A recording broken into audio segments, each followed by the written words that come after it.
And good evening, ladies and gentlemen, and welcome to Ultimate Dirt TV.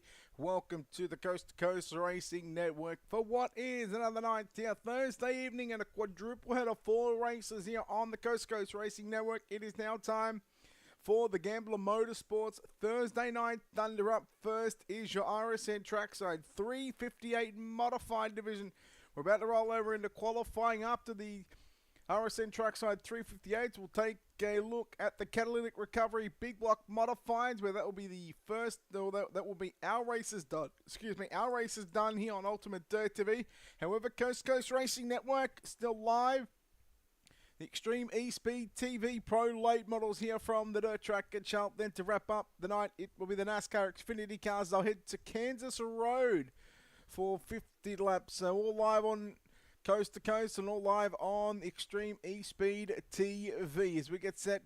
Like I said, Whit is qualifying, getting into the program. And well, let's take a look at the racetrack. Beautiful night time here at the dirt track at Charlotte in North Carolina. We'll take a look. Qualifying happening right now. We'll get to take a look at some of the drivers that are making their way onto the racing surface. We take a look at Anthony Morano in the Full Throttle Motorsports car number 32 machine. Again, we wait for the times to start to come through here. Andrew Hansley, 17.839. Trent Verstraeten. Isaac Salas goes quick time with a 16.510. Morano 10th quick. That's Anthony Morano. He's dropping down to 12th quick right now. Lap number 2 should be a little better here. Off turn number 4. It's going to be 16. Second quick, a 16.663. Samuel Backman on screen. The Full Throttle Motorsports Swan Speech up MDI TV. Number 007 machine. So a field of 27 drivers. Backman goes to position number 20. Michael Vecchio also in the 007 machine, driving the AMR Dead Zones entry. Should be able to get to time in 24-27 drivers, sorry. There'll be 4 heat races on the program. Let's get the sound up for you. Apologies about that. So Vecchio, 19th quick with a 16.972. 4 heats on the program. There'll be an inversion of 4. So Salas, Morano, Garou, and Wentz. They will all start positions number 4 in their respected heat races. As we are done and dusted for qualifying, as we now get set for what is going to be heat race number 1, and you'll line up like this. It's Dylan Kinsey in car number 83 to the pole position. To the outside of the front row, Kelly Wheeler lines up at a position number 2. Trent Verstraeten lines up the 088 machine from position number 3 from 4. Quick time tonight. Isaac Salas will roll off to the outside of the second row. Your 5th starter in car number 93, that'll be Jason Butterfield. He's outside, driving the 007 entry. Samuel Backman lines up at a position number 6. And position number 7, car number 25 of Gary Sigelco to make up the first heat race of the evening. Again, we'll see 7 cars in the first 3 heats, 6 cars in the 4th and final heat. Top 4 will lock themselves straight into the main event. Everybody else will go through to the B main. So 5th, 6th, and 7th position will find themselves battling it out in your Consolation race, which will be 8 laps in distance. And we'll take the top 8 from that one.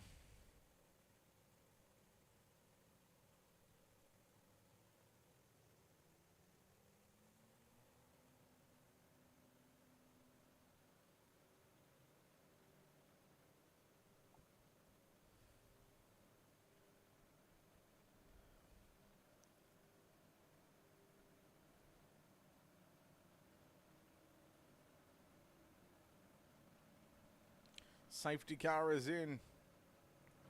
We'll get ready for a start. Dylan Kinsey and Kelly Wheeler on the front row.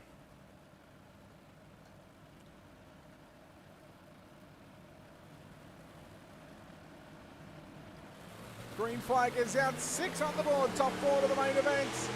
5th, 6th, and 7th position off to the last chance qualifier. Salas going to go working upstairs into turn number 1 and 2. So work down the back straight away. Verstraeten to the inside of Salas in the black and green number 088 machine. Meanwhile, Dylan Kinsey leads the race now, killing him under pressure from the 5 car of Isaac Salas. Salas again trying to work it upstairs to the outside of Wheeler. Who's it going to be? It's a drag race. It's going to be 3 wide down into turn number 3 and 4. And Salas showing the experience, going from 4th to position number 1 in the space of 2 laps around the dirt track at Charlotte. Wheeler right through the middle of turn number 1 and 2. Look at this battle, 2nd, 3rd, 4th, 5th and 6th position. Kinsey, Wheeler, Verstraeten, Butterfield, Backman's there. They're still 3 wide on turn number 4. Verstraeten going to get shuffled out to position number 6 as Backman works to the outside. Butterfield working on the low side. Battle for 4th and 5th on screen, side by side for the final transfer spot. Coming to 2 to run. Salas, your race leader. Salsa time, baby, out in front. Beat race number 1. Backman had 4th at the start-finish line by the skin of his teeth. There's Butterfield still working to the inside. Here comes Verstraeten now. Verstraeten closing in, going to make it a 3-way battle for the final spot into tonight's main event. Otherwise, you'll have to come through the last chance showdown to be made. Consolation race for some of these drivers. Working down the back straight away, down into turn number 3 and 4. Isaac Salas is going to be victorious in heat race number 1. Checkers around, 2nd will go to Kelly Wheeler. 3rd will be Dylan Kinsey. Samuel Backman going to come home 4th position. Heat number 1 results up on screen. Salas gets to win Forest and trackside. Heat race number 1. Kelly Wheeler home in 2nd. Dylan Kinsey 3rd. Samuel Backman 4th. For Butterfield, Verstraeten and Sigel go off to the consolation race. They go. Heat number 2 lining up like this. It'll be the 011 of Randall Dixon from pole position. Driving the 397 machine. Alex Pomelo lines up out of position number 2. Your 3rd starter in caliber 56. That'll be Randy Shreves from 4. 2nd fastest in qualifying. Anthony Morano in car 32. Your 5th starter driving the 2H. Hunter Carlson. He'll start from position number 5. And Jason Coffey lines up the 146 machine from position number 6. And Patrick Spangler driving the Training Wheels Racing number 39 machine will roll off from your 7th starting position.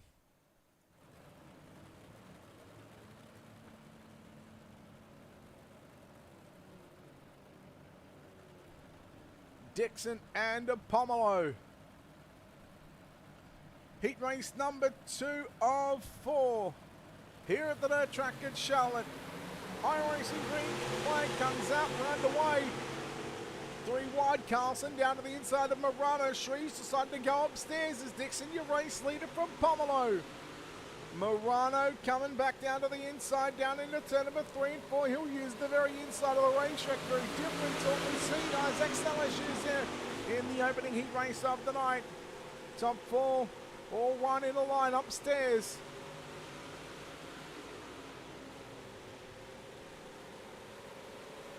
It's still Randall Dixon from Pomelo, Shreves, Morano. Spangler in now going to be 5th position as he gets by Jason Coffey in the 146. Hunter Carlson back to position number 7. Pomelo starting to put the pressure on that 011 machine of Randall Dixon. Dixon again still the race leader, still halfway home. 3 down, 3 to run. They'll come to 2 to run. Popsicle Sticks about to come out here for Randall Dixon. 2 to go, looking to start the 011 machine to the outside of Isaac Salas on the front row of tonight's 30-lap main event. Randy Shreves going to go through the middle of the raceway, trying to get by Alex Pomelo. Now slides it up. There comes Anthony Morano in car 32. He'll shoot it down to the inside, down into turn number 3 and 4. Coming to the white flag, 1 lap left to go. Heat race number 2 now is in trackside, 358 modifieds here from the dirt track at Charlotte. And Dixon still leads from Pomelo. Shreves and Morano, your top 4 on screen as they work down into turn number 3. Off the corner number 4. Checkered flag is out. Randall Dixon victorious from the front row in heat race number 2. And just like that, 2 quick heats rolling in through the program. Heat race number 2, Randall Dixon, Alex Pomelo, Randy Shreves, Anthony Morano getting the transfer positions. Patrick Spangler to a consolation race along with Jason Coffey and Hunter Carlson. All 3 of those drivers, 5th, 6th and 7th position, will be off to a B main. Bob DeGood lines up the Team RWB number 7 machine from pole position to the outside. The 81 HBR entry, it is Matt Schaefer from position number 2. John Morano in car 33. He'll line up out of position number 3. Trevor Garreau lines up the 075 Super Dirt Car Series entry from position number 4. Michael Vecchio lines up the 007 machine from position number 5. The Super Dirt Car Series Full Throttle Motorsports number 79 entry of Dean Reynolds will start from position number 6. And your 7th and final starter, Burger King. Andrew Hansley lines up the 40 machine from position number 7. Safety car into the infield. Green flag getting set to come out.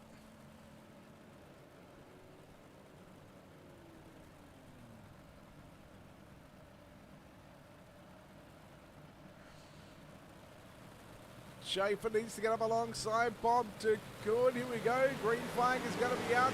Schaefer got a little bit of a run. Of course, that looks like it might just stick for them. We'll have to see if there's any post-race penalties. But here comes Reynolds to the outside of John Morano. Reynolds giving a little bump there to Trevor Garreau in car number 75. This is going to be Matt Schaefer to lead. Oh, look out. Garreau and Bob DeGood come together. DeGood will go back to position number 7. Garreau up to position number 2 now. Reynolds to the outside of John Morano. John looking to join Anthony into the main event. Not having to run the consolation race. Garreau working it upstairs down the back straightaway now. He'll go right through the middle. Meanwhile, Schaefer again continuing to use the low side of the raceway. We're halfway home. Crossbreak sticks around 3 down and 3 to run. Hearing what is heat race number 3, penultimate heat race of the night.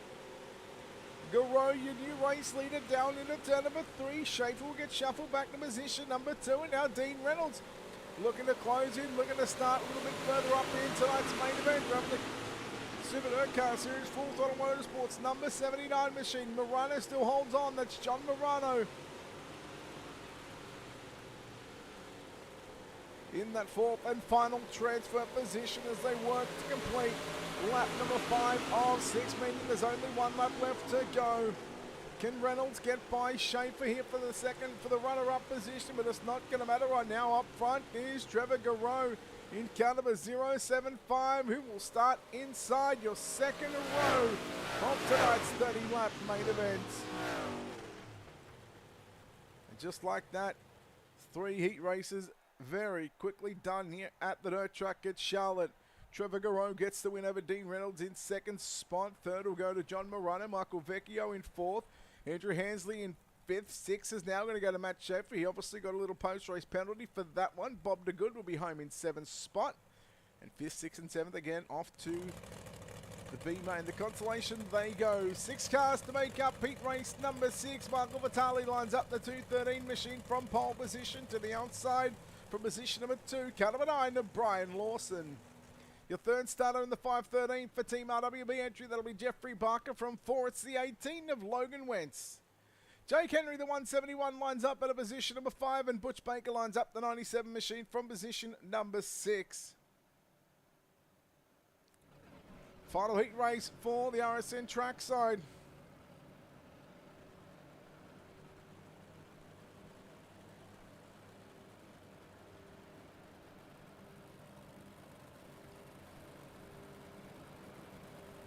So we're just going to send it around one more time. I think race control just giving them a little bit of a reminder that the starts are on the green flag. You're caught jumping out of line, gaining an advantage. Of course, there will be penalties.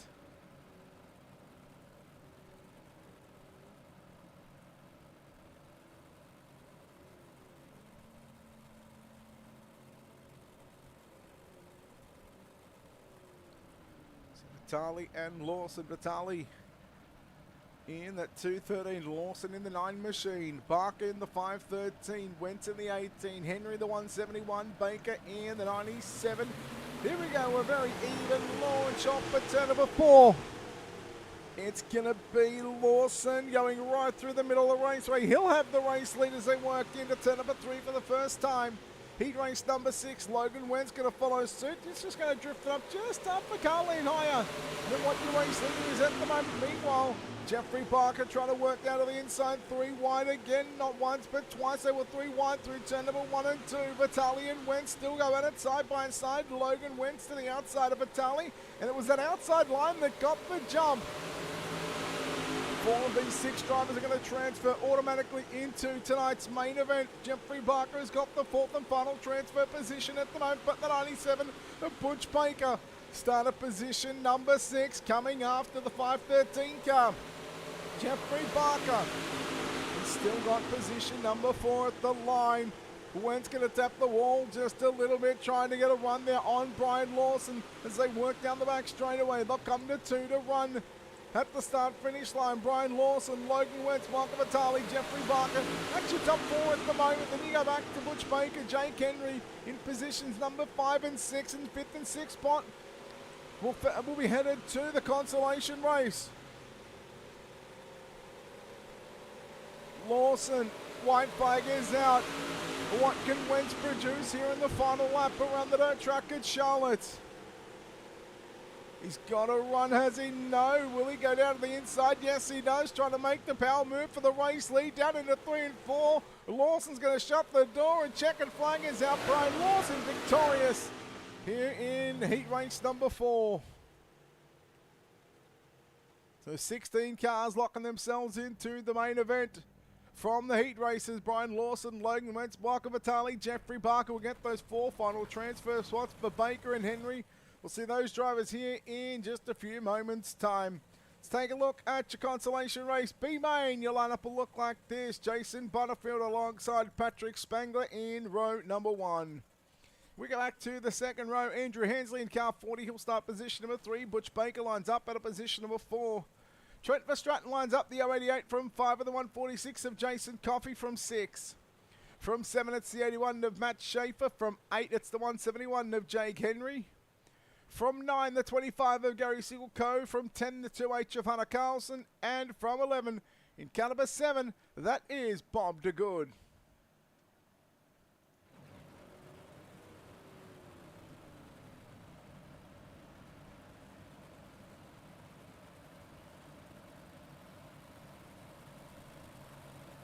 Eight laps on the board. Top 8 will go through to the main event. Everybody else will have to get ready for the catalytic recovery. Big block modifieds to come. But right now, RSN Trackside 358 modified consolation race is underway. So work down into 3 and 4 for the first time. 3 wide, Spanger upstairs. Baker was down the inside. Hansley was to the bottom side of the raceway. Lap number 1 belongs to Jason Butterfield. Patrick Spangler around the outside. Now it's a drag races. Here comes Butterfield coming after Spangler down into turn number 3. Staying mid-track goes the 93 car of Jason Butterfield, and he still holds on to the number 1 position. That may just change in the space of what is going to be one more turn. Spangler, Butterfield, Baker, Verstraeten, that's your top 4 at the minute. Then you go back to Henry and Schaefer in 5th and 6th position. Siegel-Coe to good in 7th and 8th position for Coffey, Hansley and Carlson. At the minute, those are the 3 drivers in 9th, 10th and 11th spot that will miss out.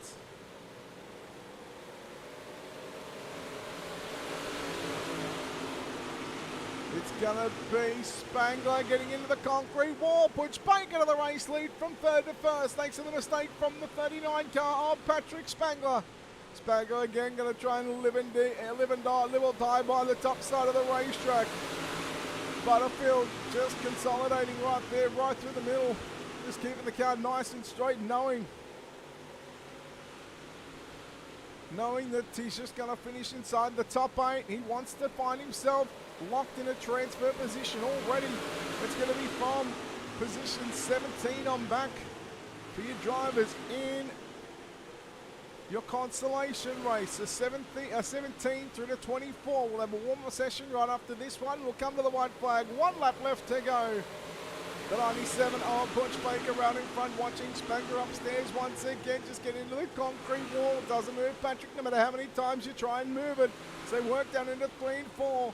Butterfield to the inside. Again going up top is Patrick Spangler. There's Verstraeten as well. Checkered flag is out. Butch Baker wins consolation race. So your results very quickly before we take a quick commercial break. Baker gets the win over Spangler in second. Butterfield third. Verstraeten, Henry, Sigel, Schaefer and De Good will be the drivers in B main competition that will find themselves locked to your main event for 9th, 10th and 11th. Unfortunately, we say goodnight to those guys. All right, we'll take a quick break here on Ultimate Derby and on the Coast to Coast Racing Network. Back in just a few short moments. Your main event on the other side of this. Where else would you rather be than right here, right now, from coast to coast? It's one of the best tracks in the Coast to Coast Racing League, and it's showtime in Volusia.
All right, we are back here on Ultimate Dirt TV coverage of the Gambler Motorsports Thursday Night Thunder Series RSN Trackside 358 Modifieds on the program as we get set for feature race time. It is going to be Isaac Salas to line up on the pole position. Randall Dixon from position number 2.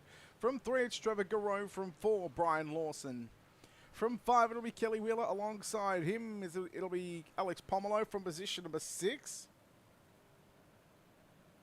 Position number 7, Dean Reynolds. 8 to be Logan Wentz. 9 to be Dylan Kinsey. From 10, Randy Shreves. From 11, John Morano. From 12, Michael Vitale. From 13, Samuel Bachman. From 14, Anthony Morano. 15th, it'll be Michael Vecchio. And 16th is going to be Jeffrey Barker. Then we go back to your B-main transferees. Butch Baker, Patrick Spangler in row number 9. Row 10, Jason Butterfield, Trent Verstraeten. Jake Henry alongside Gary Sigwell in row 11, and Matt Schaefer and Bob DeGood to make up the final two positions on the final row. Safety car is in here at the dirt track at Charlotte. We are ready for a start. Randall Dixon alongside Isaac Salas. Salas looking for the clean sweep here this evening. And the green flag is out. We're underway.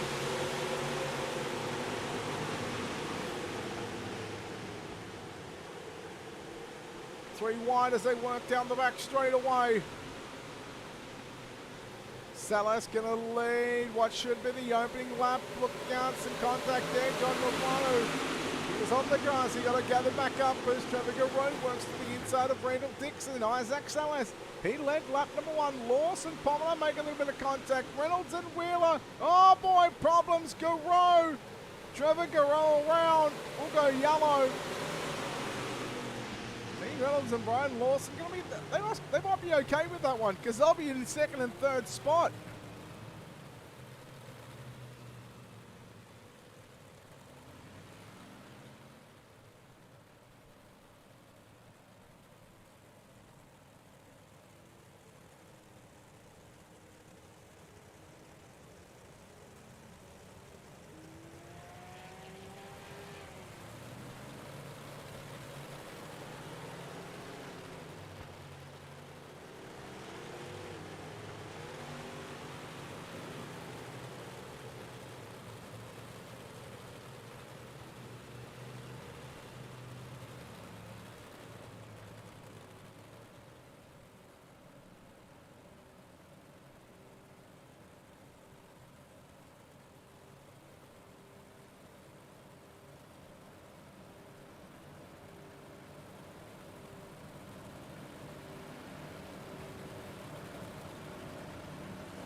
Lights will go out.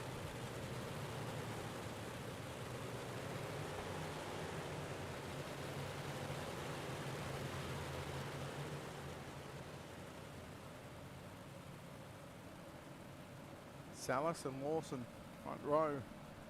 Reynolds, in fact, going to get shuffled back to what is now position number 6. So that'll be Pomelo and Logan Wentz to make up the second row. Wheeler will go to the inside of Reynolds. Shrees and Vitali, Kinsey and Ed. That'll be your top 10 drivers. We'll back out on the raceway. 2 down, 28 to go. Pomelo will fight back to the, well, he'll immediately fight to the inside there. The 9 car of Brian Lawson as they work down the back straight away here at turn number 3 and 4. Pomelo, it's going to be Lawson to hold on to the runner-up position. Wentz trying to come after the final spot on the podium. Kelly Wheeler working to the inside.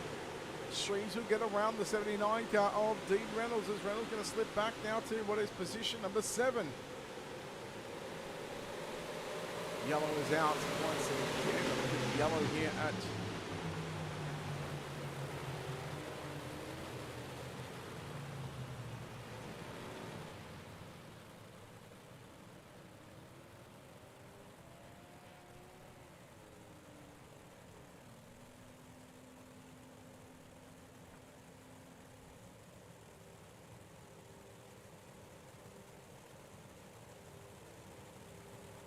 quick back-to-back, I wouldn't say back-to-back, but a couple of quick early cautions here in tonight's main event. RSN Trackside 358 Modifieds. Don't forget, Catalytic Recovery Big Block Modifieds to come after this. I'm going to be live on Ultimate Dare 2. Stay live here on the Coast to Coast Racing Network.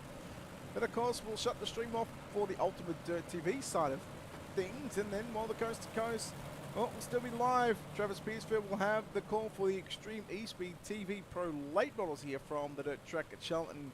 Then the NASCAR Xfinity cars will head to Kansas Road to wrap up the 4 races on the program. Next week, it is going to be week number 8, the Coast to Coast Speed Week for the Steve King Foundation, presented by Flatline Racing Bodies.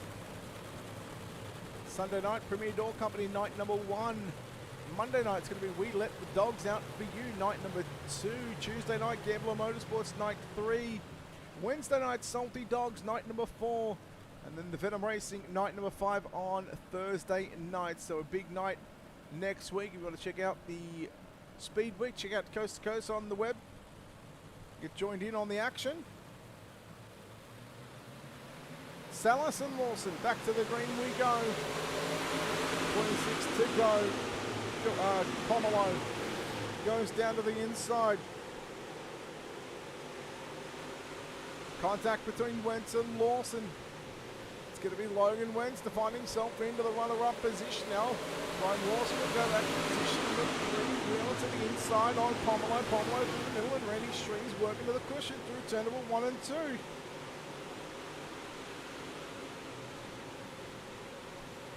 It's still going to be Isaac Salas leading the way. Pomelo, oh look how Pomelo just got a little bit of a nudge there from Anthony Morano. Now the pair, Morano's going to get stuck on the front bumper. Morano's going to do a 360, will go yellow.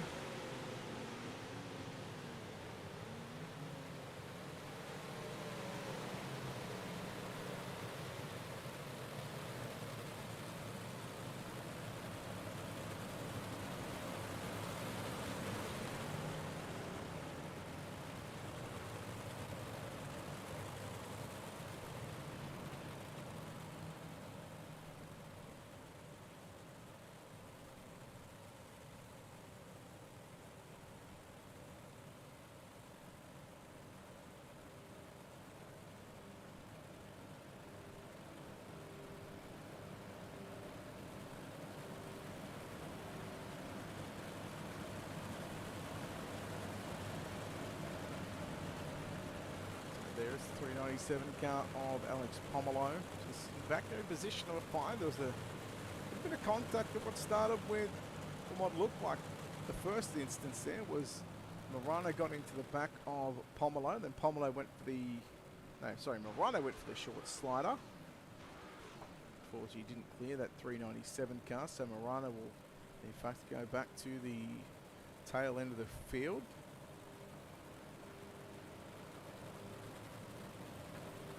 Still 23 remaining. RSM Trackside 358 Modifieds, first of 4 races here on the Coast to Coast Racing Network. First of 3 on Ultimate Dirt TV. About 9:15, 9:30 Eastern. We'll be live once again.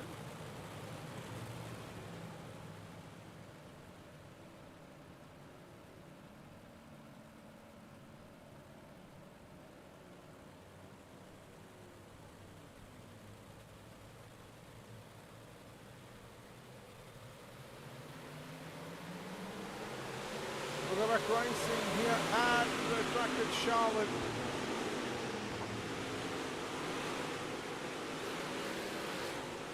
Logan Wentz in hot pursuit of the 5 machine of Isaac Salas.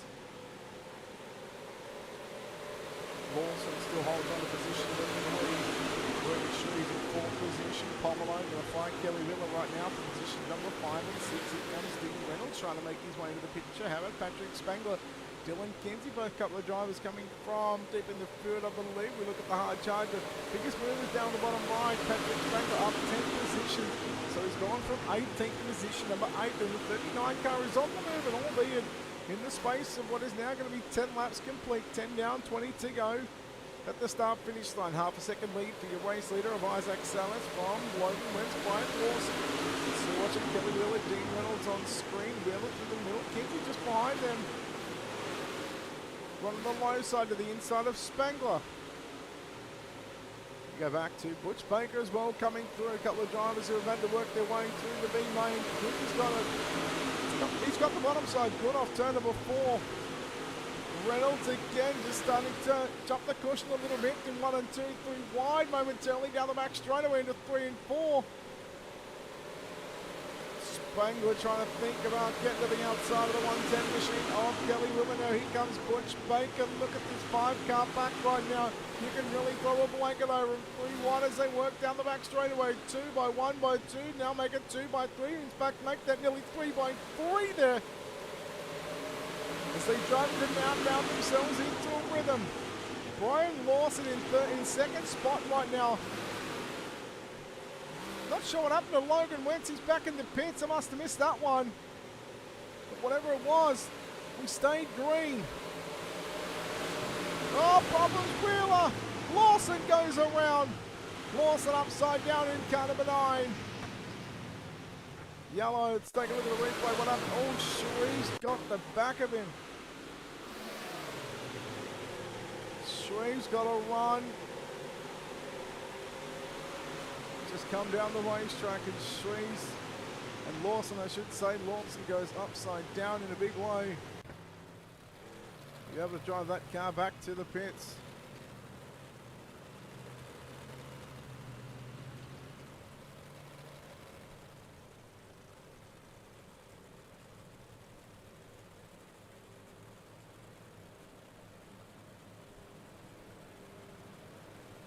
So Isaac Ellis in car number 5 went quick time here this evening, went from 4th to 1st in the space of 2 laps in the opening heat race of the night.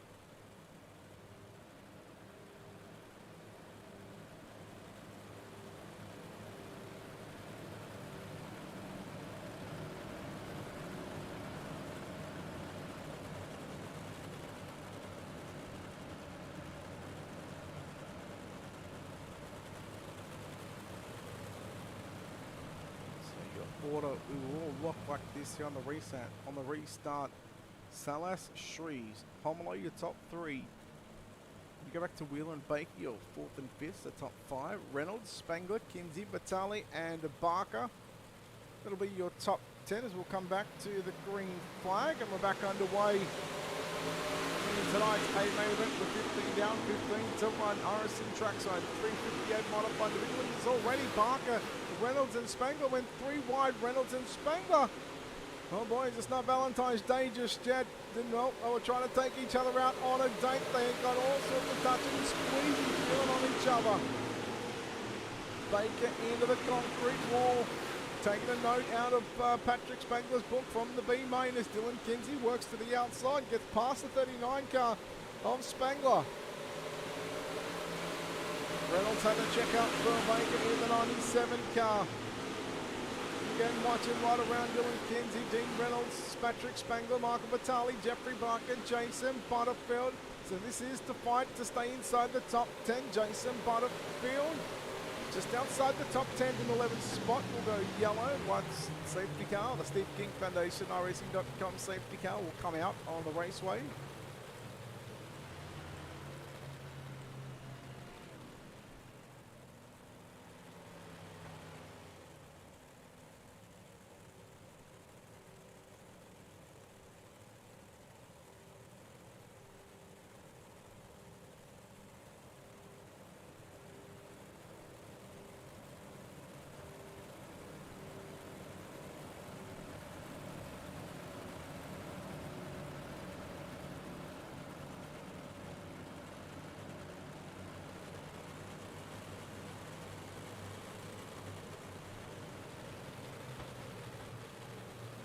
We are ready, almost at the ready for the restart.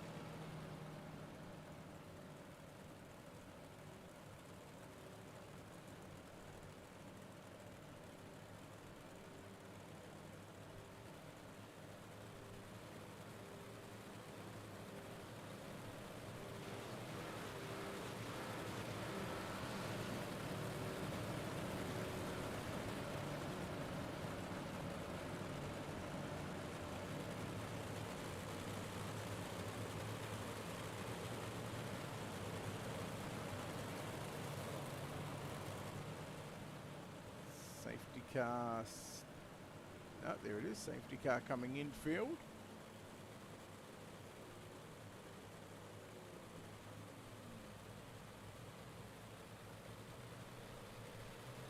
Back to green, 12 to run.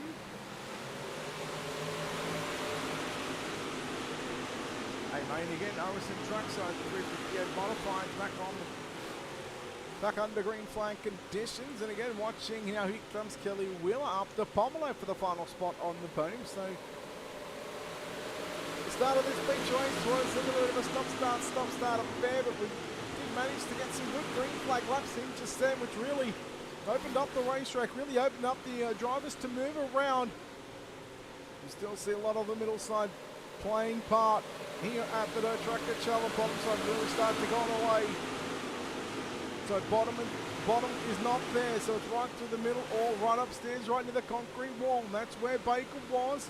Now Baker's going to come down to the inside of Kelly Wheeler. Chooses not to go any further than that because the 110 machine had the right of way. Pomelo, meanwhile, coming up, the race leader is going to be Randy Shrees in the 56 machine. And Salas has really not been pressured all feature race long. This is the first time that really anybody has been this sort of close to him, especially a couple of laps into a green flag run. And Shrees, I don't want to say he looks the better car, but boy, I tell you what, there's some parts where he looks good, and there's some parts where the car just gets way crossed up. Salas will run the little slider line, will go yellow, coming to 7 to run.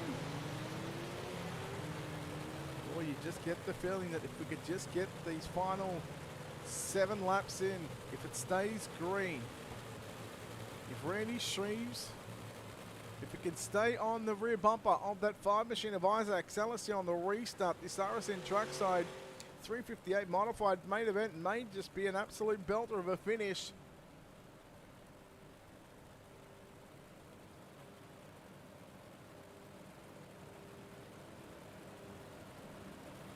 So we'll send him around. We'll be 2 to green at the moment.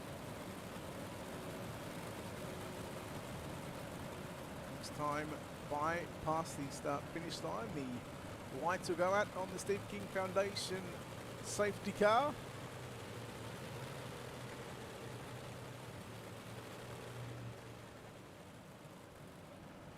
So coast to coast, check it out on the World Wide Web, www.c2crl.com. Don't forget, next week, Sunday, Monday, Tuesday, Wednesday and Thursday, the Steve King Foundation Flatline Racing Bodies Coast to Coast Speed Week.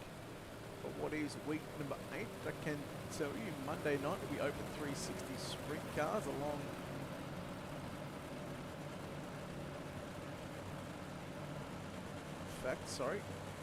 Monday night is going to be the NASCAR Next Gen, the Coliseum and the Duel.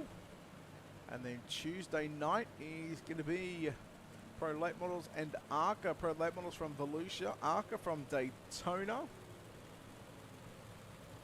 Tuesday night, we'll come back to that one in a second. Plenty of racing next week to come. The green flag is back out, we're back underway. Main event time, Pomelo drove down to the inside, looking to hold on to a final spot on the podium. Kelly Wheeler has got an opportunity. Meanwhile, Baker and Dean Reynolds going to go at it.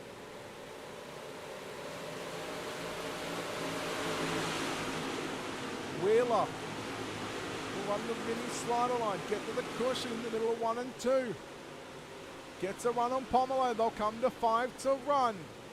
Salas has got half a second lead once again. It should open up to nearly 6/10 of a second. It almost does. So we'll see if Randy Shrees can get up to the back of the number 5 machine and see if he can make a run for this one. Speaking of making a run for it, here comes Butch Baker down to the inside looking for the slide jump on Pomelo, but Pomelo wheels it back around the outside of the 97, excuse me.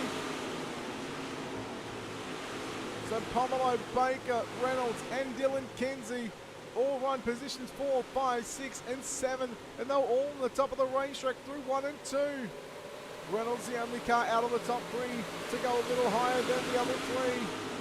He's committed to the cushion right now. Baker's closing in on the back of the 397 machine. Just a couple of tenths of a second is all that separates what is 4th and 5th position. Meanwhile, 2 to run, tip of the green. 2 to go for Isaac Salas to complete the sweep here at the dirt track at Charlotte. Wheeler looking for another podium.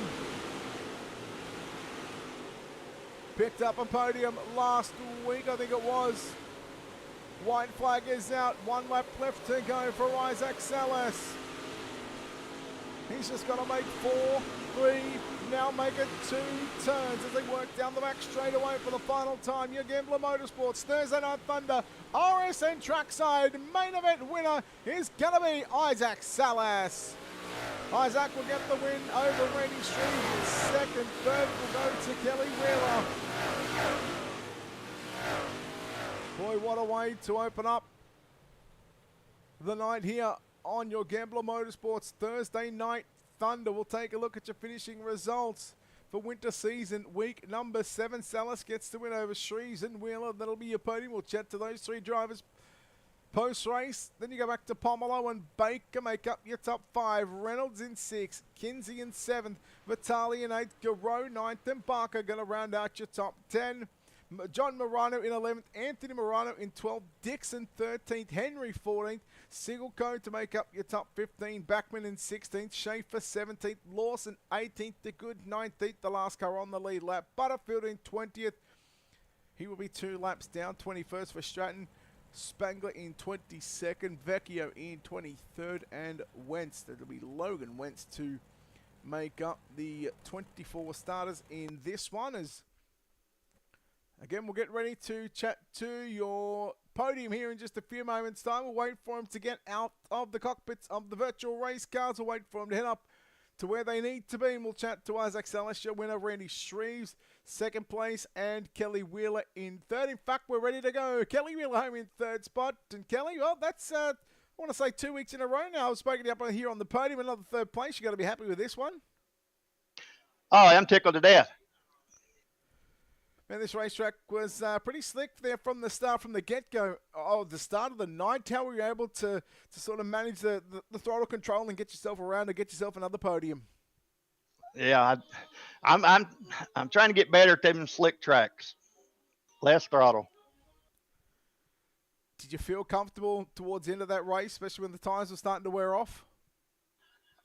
Yeah, to be honest with you, the last 4 or 5 laps, I was quicker then than I was the first of the race.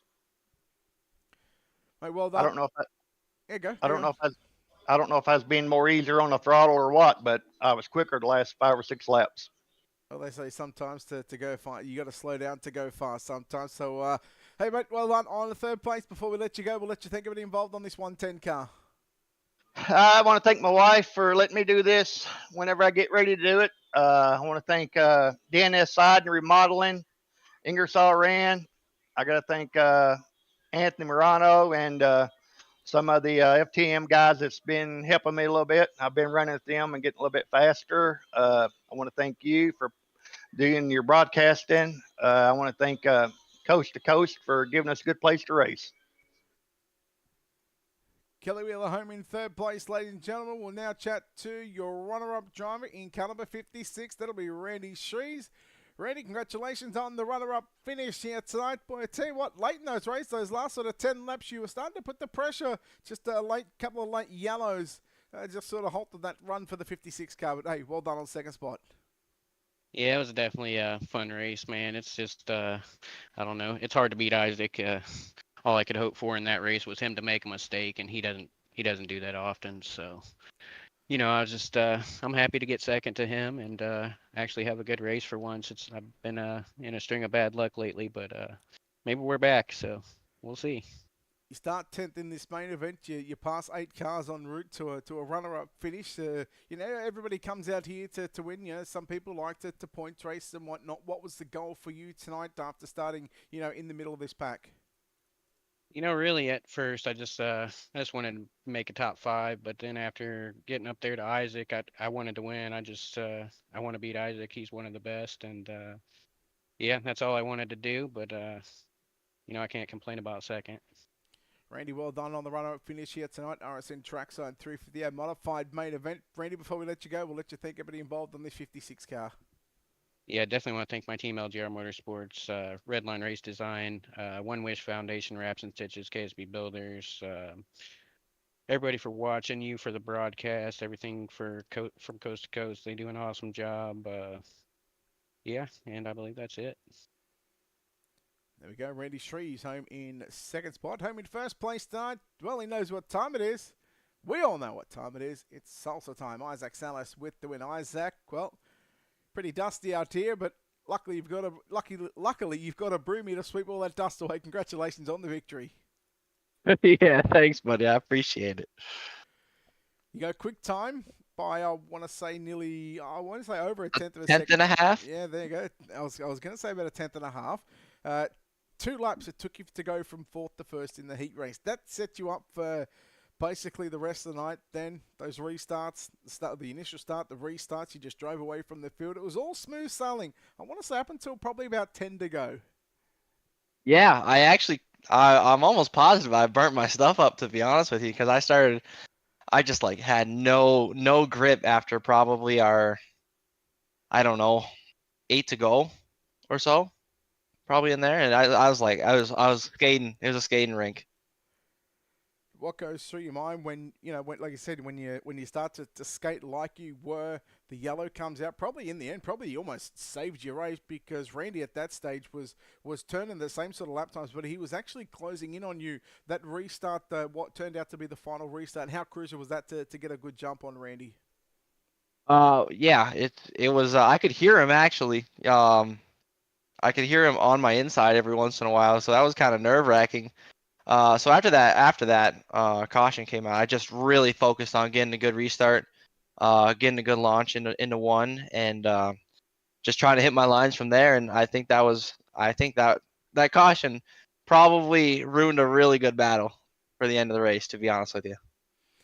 Nonetheless, Isaac, you come away with the victory here in the RSN Trackside 350A Modified Main Event. Sweep so far to start off this Gambler Motorsports Thursday Night Thunder. Isaac, congratulations on the win. Before we let you go, we'll let you thank everybody involved in this 5-car first. Yeah, absolutely. Thanks, Brett. Big shout out to those guys over at Venom Racing, Dean, the Super Dirt Car Series, Magnum Race Designs, Got Your 6 Racing Network, RSN Trackside for also the sponsor as well for tonight. Mission 22, everything that they do for our veterans. My grants, Top Notch Trucking. Thank you for the broadcast, Brett. Thank you to my friends and family. Thanks to my wonderful girlfriend for watching.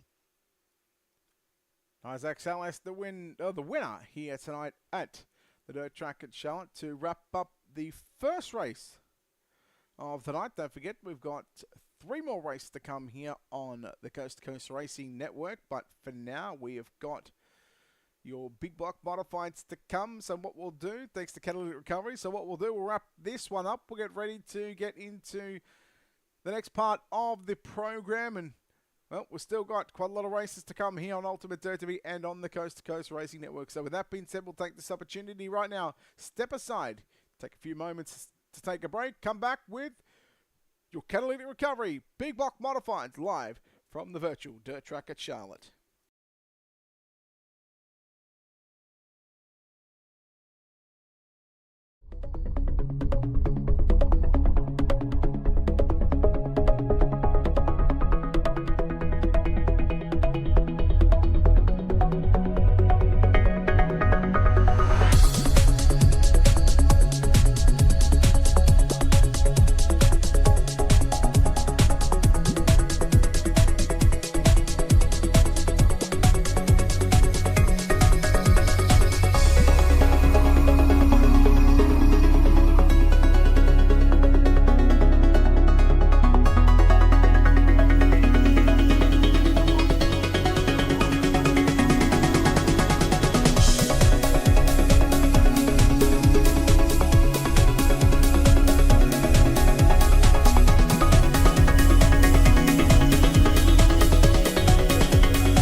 It's time for another edition of RSN Trackside, powered by Bob Johnson Auto Group on Rock Sports Network. Kiss on the champion. Trying to be a bit of a hiatus, so let's get.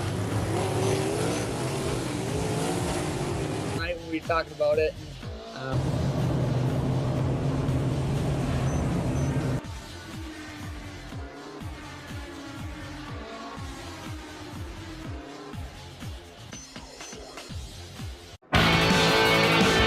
Well, good evening, everybody. Welcome to our weekly race chat. Adam Ross and Clinton Jeffrey are live and interactive every Tuesday night. Rivals Race Chat is your home for race discussion, debate, news, interviews, and more. They'll even take your questions and comments live on the air and talk to some of the newsmakers each week. Tune in every Tuesday night at 8 p.m. on GeForce TV.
And we are back here on Ultimate Dirt TV, back here on the Coast to Coast Racing Network for what is Gambler Motorsports Thursday Night Thunder. It's now time for your catalytic recovery big block modifieds to come here tonight live from the virtual dirt track at Charlotte. Good evening, race fans. Brett Wheeler with you for the call. We are just waiting for race control. We are looking at 19, probably 20 drivers that have found their way back trackside here for what is race number 2. Well, speaking earlier on about the Flatline Racing Bodies Coast to Coast Speed Week, thanks to the Steve King Foundation. Of course, Monday night it is the Premier Door Company night number 1, 7 o'clock. The NASCAR Next Gen Cup Cars live from the Coliseum, and then we'll go to the Jewel for the next gen cars as well. That'll be live on Extreme E-Speed TV. And then it's going to be the Monday night number 2, who We Let the Dogs Out for You. Live with Sludge Up Racing Network. It'll be pro late models at Volusia, and then the ARCA cars from Daytona. Then Tuesday night we'll go to Gambler Motorsports night number 3 live with Shaggy TV. UMPs from Volusia, trucks from Daytona. And then of course we've got Wednesday night Salty Dogs night number 4 live on OSR and Joe White OSR Network. It'll be 360 sprint cars at Volusia and the Xfinity cars from Daytona. And then to wrap up the 5-night Speed Week, the Venom Racing night number 5, the 358 modifieds at the Volusia Speedway Park live on Ultimate Dirt TV. And then we'll throw it over to Slide Job Racing Network. We'll have the NASCAR Next Gen cars from Daytona to wrap up. And then of course, then we go back to Friday night. It'll be the Friday Night Lights. It'll Normal action will resume. And of course, then we go back to week number 9 next week. But for tonight, Gambler Motorsports, Thursday Night Thunder. Catalytic Recovery, Big Block Modifieds. We've just had the RSM Trackside 358, so we'll have the Extreme E-Speed TV Pro late models after this one. Travis Pierceford will have that call, and then he will wrap it up with the Xfinity cars from Kansas Road. Still plenty of action to come live here on the Coast to Coast Racing Network. No qualifying here in just a few moments' time. So with that being said, what we're going to do, we're just going to take one quick 30-second commercial break here on Ultimate TV and on the Coast to Coast Racing Network. We'll be right back with qualifying, followed by heat racing action. 3 heats on the program for tonight. No consolation race, a field of 20 drivers, and we'll get ready to, in fact, go qualifying right now. So we'll take a quick 30-second break.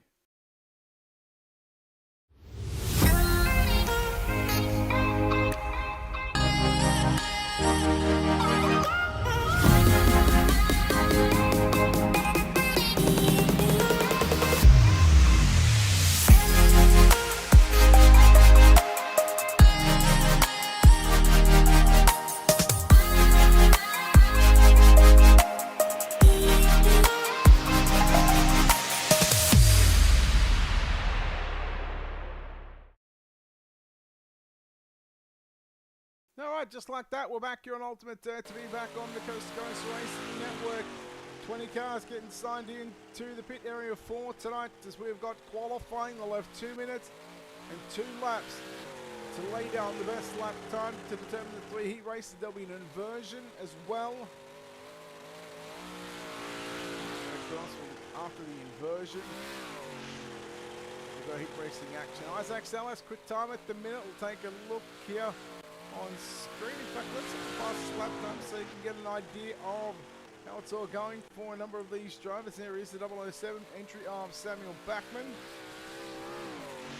Isaac Salas with a 16.067. He's got Anthony Morano covered by a little over a tenth of a second, 0.121 of a second. Backman 13th, quick. Trevor Garone, Jake Henry also getting ready to do some times here at the dirt track at Charlotte. Just looking there as lap times, there goes 16.449, but his best lap time is a 16.342. That'll be 11th quick. Jake Henry on the racetrack right now, 16.499, 16th quick. He should jump the time a little bit. There it is, 16.471. So 19 cars have officially taken time. We're just missing Hunter Carlson, the one driver to not lay down a lap time. And I don't believe he is not, so he's not going to be here. So it will just be what will be the 19 cars. So let's take a look at heat race number 1 lineup, and it will look like this. On the pole, it'll be the 79 car of Dean Reynolds. Kelly Wheeler lines up the 110 machine from position number 2. The third starter in car 56, that will be Randy Shreves to his outside for position number 4. That'll be Isaac Salas. Your fifth starter in car number 397, Alex Pomelo, will line up alongside Jake Henry in the 171 machine, and Andrew Hensley lines up the 40 machine from position number 7. And how about this? Let's bring the grid up. Let's bring the timing up. Isaac Salas, Randy Shreves, Kelly Wheeler, they start 4th, 3rd, and 2nd. They finish 1, 2, and 3 in the RSN Trackside 358 Modified main event. And I'm pretty sure Pomelo, who's starting at a 5th, I'm pretty sure he either finished 4th or 5th.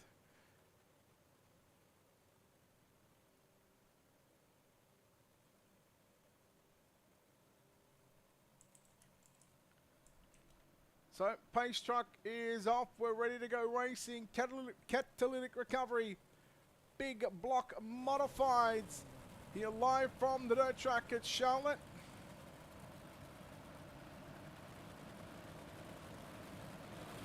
Main event. It's not too far away. We're going to get through 3 heat races on the program. It'll be Dean Reynolds to lead the field down into turn number 1 and 2. What can Isaac Salas do with the run on the outside there of the 56 car? Wheeler in 2nd spot. 3 wide off turn number 4.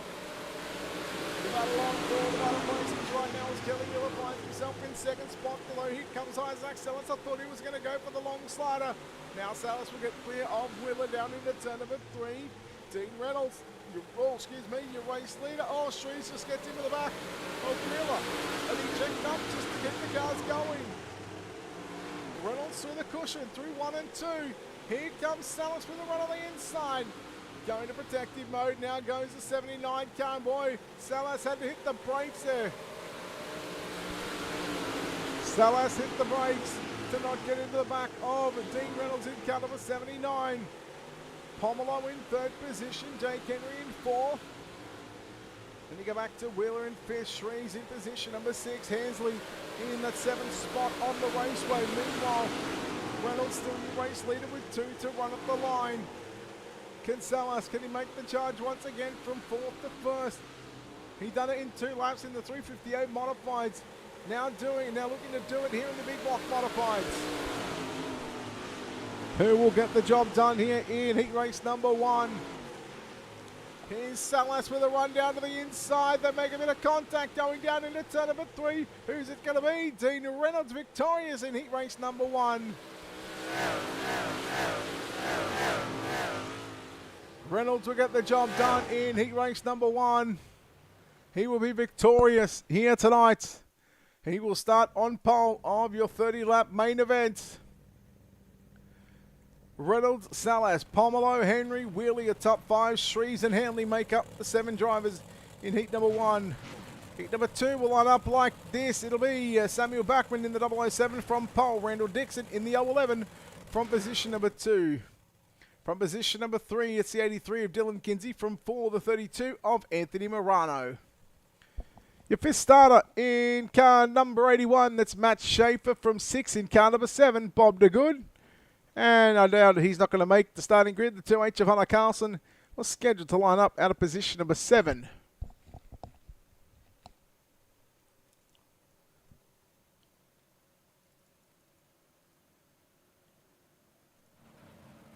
Bachman and Dixon, front row.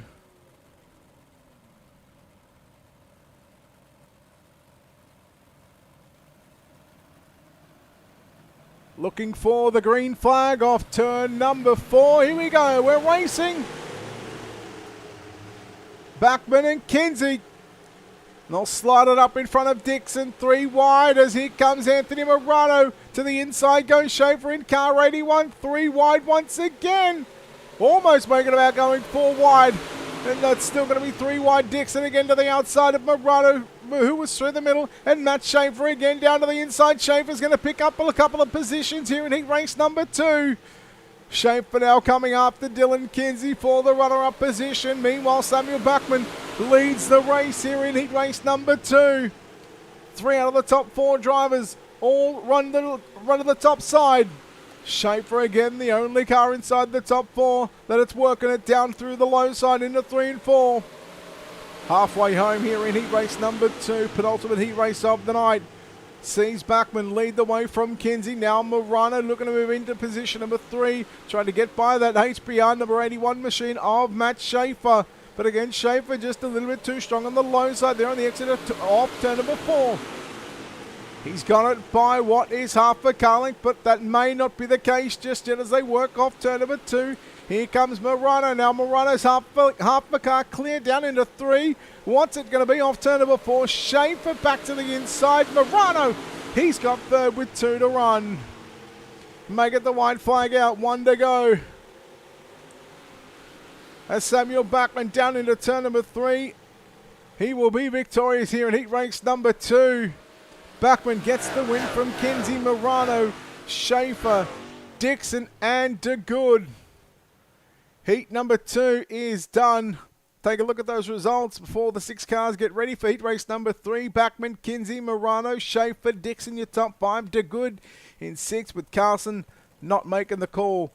Heat number 3, final heat race of the night will line up like this. Michael Vitale in the 213 alongside the 9 machine of Brian Lawson from position number 2. Jason Butterfield, the 93, he'll start from position number 3. From 4, it's the 075 of Trevor Garreau. Your final row, inside and outside in the 513 car. That'll be Jeffrey Barker. He'll start position number 5. And Michael Vecchio, driving the 007 AMR entry. He'll start from position number 6.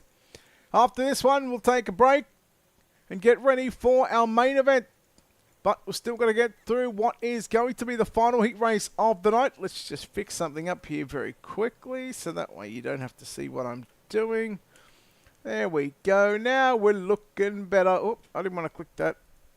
Don't forget next week, Coast to Coast Speed Week for the Steve King Foundation, presented by Flatline Racing Bodies.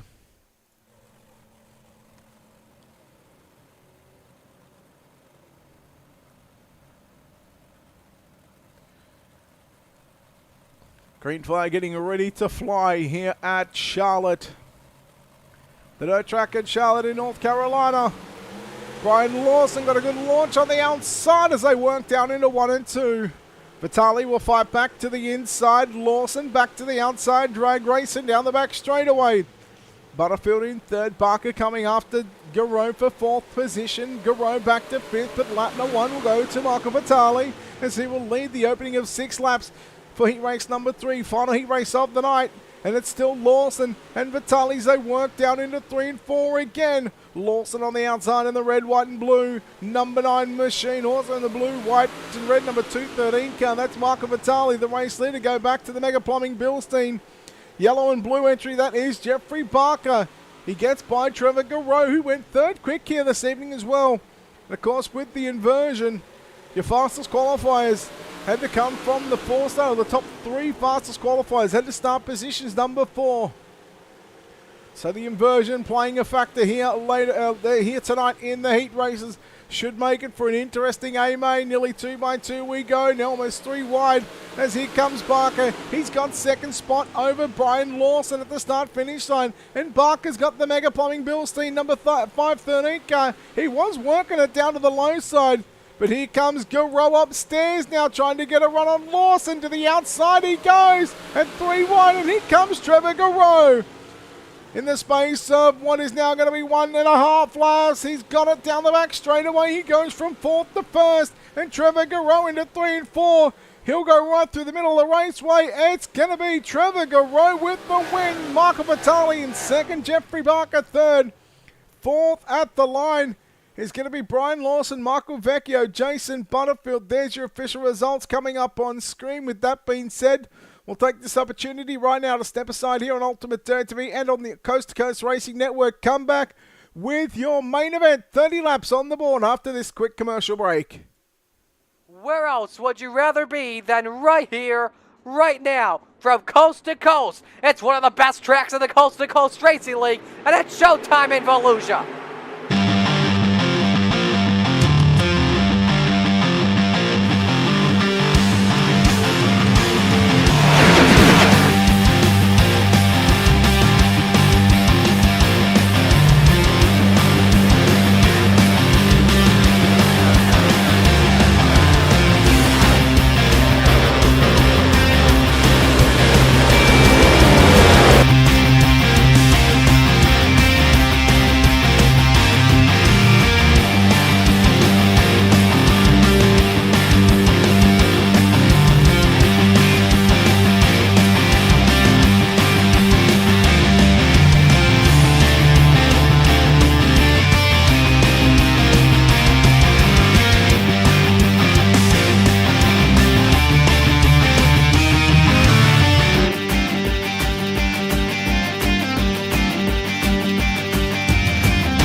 Welcome back to Ultimate Dirt TV. Welcome back to the Coast to Coast Racing Network. It is now time for your main event. Let's take a look at your starting lineup for the 19 drivers that will take to the racetrack. Dean Reynolds will line up alongside Samuel Backman in row number 1.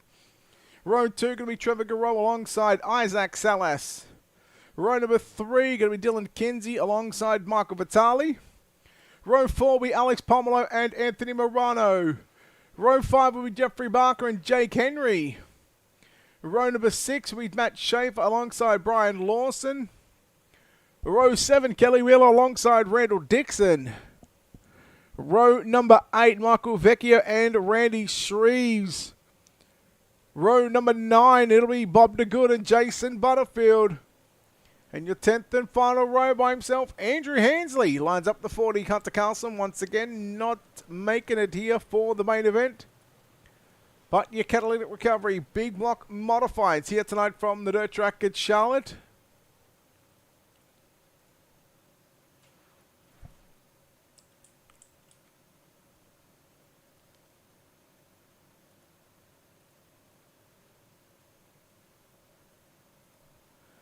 .30 laps on the board.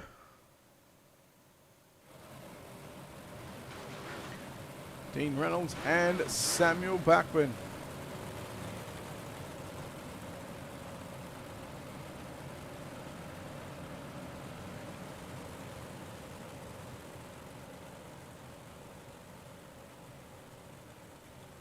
Dean Reynolds and Samuel Backman, so a pair of Full Throttle Motorsports cars on the front row. Trevor Garreau, Isaac Salas are going to be ones to watch in this one as well. We're about to go racing here off turn number 4. Ladies and gentlemen, catalytic recovery, big block modified, main event is underway. As they work down into turn number 1 and 2, Garreau went straight to the inside. Trevor Garreau going to challenge Dean Reynolds for the race lead. Salas has got some company with Kinsey to the inside. Trevor Garreau will lead the opening lap, and now he'll slide it from the bottom to all the way to the cushion into turn number 1 and 2. Down the back straightaway we go. Dean Reynolds back to the inside. Now it's Dean Reynolds' time to throw and slide it, but just like that, the caution comes out, which will give Garreau back the race lead.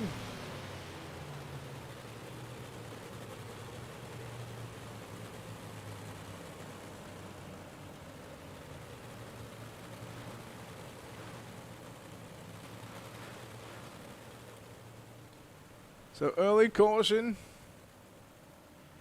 It's exactly what we've seen in the catalytic recovery of the RSN trackside big block modified main event as well.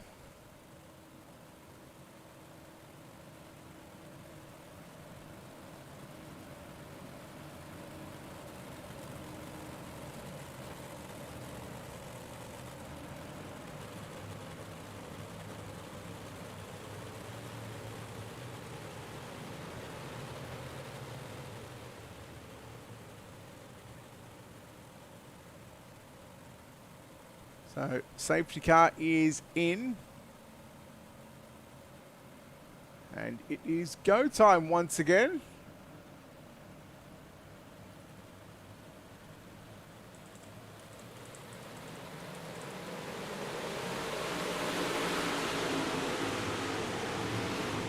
So here we are underway once again, main event time. Garreau leads from Dylan Kinsey, the 83. I'm going to say Dylan Kinsey. Boy, I tell you what, he's shown some early race speed on the low side of the racetrack, and Kinsey's going to lead lap number 3. Kinsey will lead the 3rd lap, and here comes Garreau back to the outside. Dean Reynolds on the outside of Salas, and you can see the top, bottom, and now middle groove starting to work a treat in 3 and 4. Top 1 and 2, middle 3 and 4 looking like the place to be right now as again Reynolds goes upstairs. Salas goes right through the middle of the raceway. Samuel Backman coming after Salas as they work down into 3 and 4. Just behind them, you've got Alex Pomelo, Jeffrey Barker, Michael Vitale, Matt Schaefer, and Kelly Wheeler make up your top 10 drivers in this one. Reynolds again, the right rear on the cushion. Pomelo to the outside of Backman as they work down into turn number 3. Kinsey getting the left front tyre very close to the tractor tyres down to the infield of the raceway. Again, down into 1 and 2, and the car just gets a little tight. It straightens up on the 83 car, Dylan Kinsey, and now here comes Reynolds again to the middle of the raceway. Salas maybe learning to pace himself after the main event from the RSN trackside 358 modifieds. You heard him say it before. It got very skaty. Maybe he burnt up his stuff. Pretty quickly in the early parts of that main event. Didn't really save the equipment. Dylan Kinsey still in the runner-up position right now, and again they work down into 1 and 2. The car just getting a little tight there on the 83 car. Still making it work. Back down low goes Dylan Kinsey. Reynolds is going to go somewhat 3/4 of the way up the racetrack. And then Isaac Sellers was right upstairs in 3 and 4. Second, third, fourth positions on screen. Reynolds in the 79, Salas in the 5, Kinsey in the 83, Salas into the concrete wall once. Can he hold on to his position, number 3? No, he'll get shuffled back to 4th for a moment. And again, watching Salas in the number 5 machine, your main event winner. We're already past 10 to go, 10 laps completed. We'll now make it 11, so now we go with 19 to go. Pomelo looking to close in, looking to make it a 4-way battle for 2nd, 3rd, 4th, and even throw in 5th position if Pomelo can catch him. Salas along with Kinsey once again as they work it side by side. Kinsey's now opted to come to the middle of the raceway. Rather than going through the bottom, he'll come back to the middle into 1 and 2 as well, but the top side just looks a little bit better right there through 1 and 2. And Pomelo in the 397 coming after Kinsey in the 83. Meanwhile, challenge from Salas on Reynolds. Gee, I tell you what, Trevor Garreau is making this one look way too easy at the moment. He has got a 1.5 second lead. It should go out to 1.6 seconds over Dean Reynolds, and that it does. It nearly gets to 1.7 seconds. Reynolds, Salas, Kinsey, Pomelo, Backman. Then you go back to Vitali and Wheeler. That's your top 8. Barker along with Lawson to make up your top 10 is Dixon and Schaefer. They will swap and change positions through 3 and 4. We stay just keeping an eye on the battle for the minor placings right now. We are halfway home, 15 down, 15 to go. We'll now get to the back half of this feature event as here goes Salas down to the inside into 3 and 4. Dean Reynolds still holds on up to starting on pole of tonight's 30-lap main event. He's looking to come away with the podium here at the dirt track at Charlotte. Oh, look out the left front. Maybe broken on that 397 car of Alex Pomelo. It certainly looks a little bent. He really caught the tractor tyre. How will that affect the handling of that race car?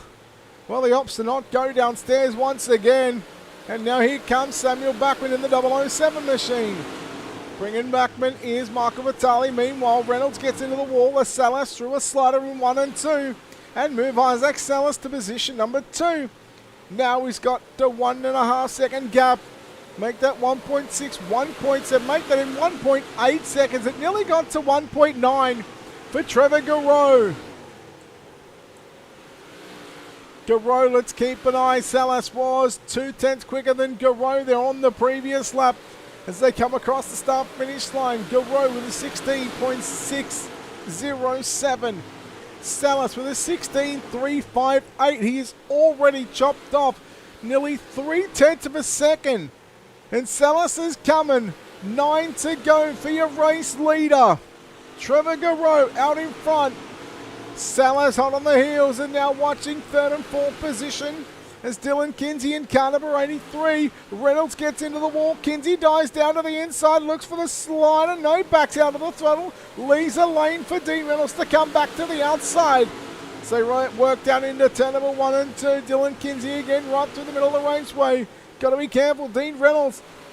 Reynolds is pretty quick upstairs, but it's just jumping up over that cushion. As now Salas is 8/10 of a second. He's got the gap under a second now. And with 6.5 to go for your race leader, Trevor Garreau in car number 075 machine. They will have what is a heat race distance. 6 laps is all that separates Trevor Garreau and a win here at the dirt track at Charlotte. It's go back and watch Reynolds and Kinsey. Meanwhile, just keep an eye on top left of your screen. The gap between your leader of Trevor Garreau and Isaac Salas. It gets down to 0.4 of a second while they come off turn number 4. There's a handful of laps left to run, 5 to go. And it is coming. Isaac Salas is coming in car number 5. Who will it be? Garreau, can he hold on? Garreau's got some company, 4 to run. Main event time, the catalytic recovery, big block modifieds. Here at the dirt track at Charlotte. Salas in the 5. He may have just saved enough equipment to make a run. And Trevor Garreau, he's caught him in what has been an 8-lap sprint to get up to the rear bumper of the 75 machine. He's caught him now. He's got to do the hard thing of trying to pass that 0.75. Salas going to go upstairs into turn number 3. Off for turn number 4. They'll run the same sort of line. Salas experimenting. Slide job coming out for the race lead. Slider from Salas on Garreau. Garreau turns it back underneath him. They've got a lap and a bit to go. White flag coming out right now for Trevor Garreau and Isaac Salas. Stand up on your feet. You're in for an absolute belter of a finish. Slide jump for the race lead once again. Salas going to try and shorten the slider. Garreau goes back to the inside down into turn number 3 and 4. Final time. Who's it going to be? Salas to the inside. Garreau on the outside. Salas is going to move him up out of the way. Isaac Salas will win. 44 1,000ths of a second. Oh my goodness. Isaac Salas with the win. Let's take a look at your official results. Salas by 44 1,000ths of a second takes it away from Trevor Garreau in second. Dylan Kinsey in third. Fourth will go to Dean Reynolds. Alex Pomelo rounds out your top 5.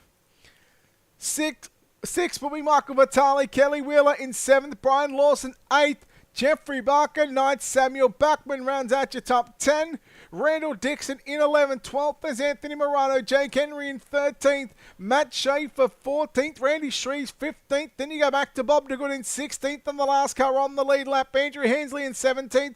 Michael Vecchio 18th. Jason Butterfield was the 19th car to race. And of course, Hunter Carlson not making this one here in the main event. Boy, what a finish. Trevor Garreau, Isaac Salas coming home by 44 1,000ths of a second. We'll wait for Dylan Kinsey to join us and we'll chat to your top 3 here in a few moments' time. In fact, let's bring in our third place finisher right now, driving car number 83. It's Dylan Kinsey. Dylan, congratulations on the podium finish here tonight. Boy, that was a tough race, but hey, a third place finish, not a bad job by you in the 83 car. Yeah, it was a pretty good run. Took a couple weeks off because of work and everything, so it's nice to come back, and I like big blocks better, so it's nice to come back and get on the podium.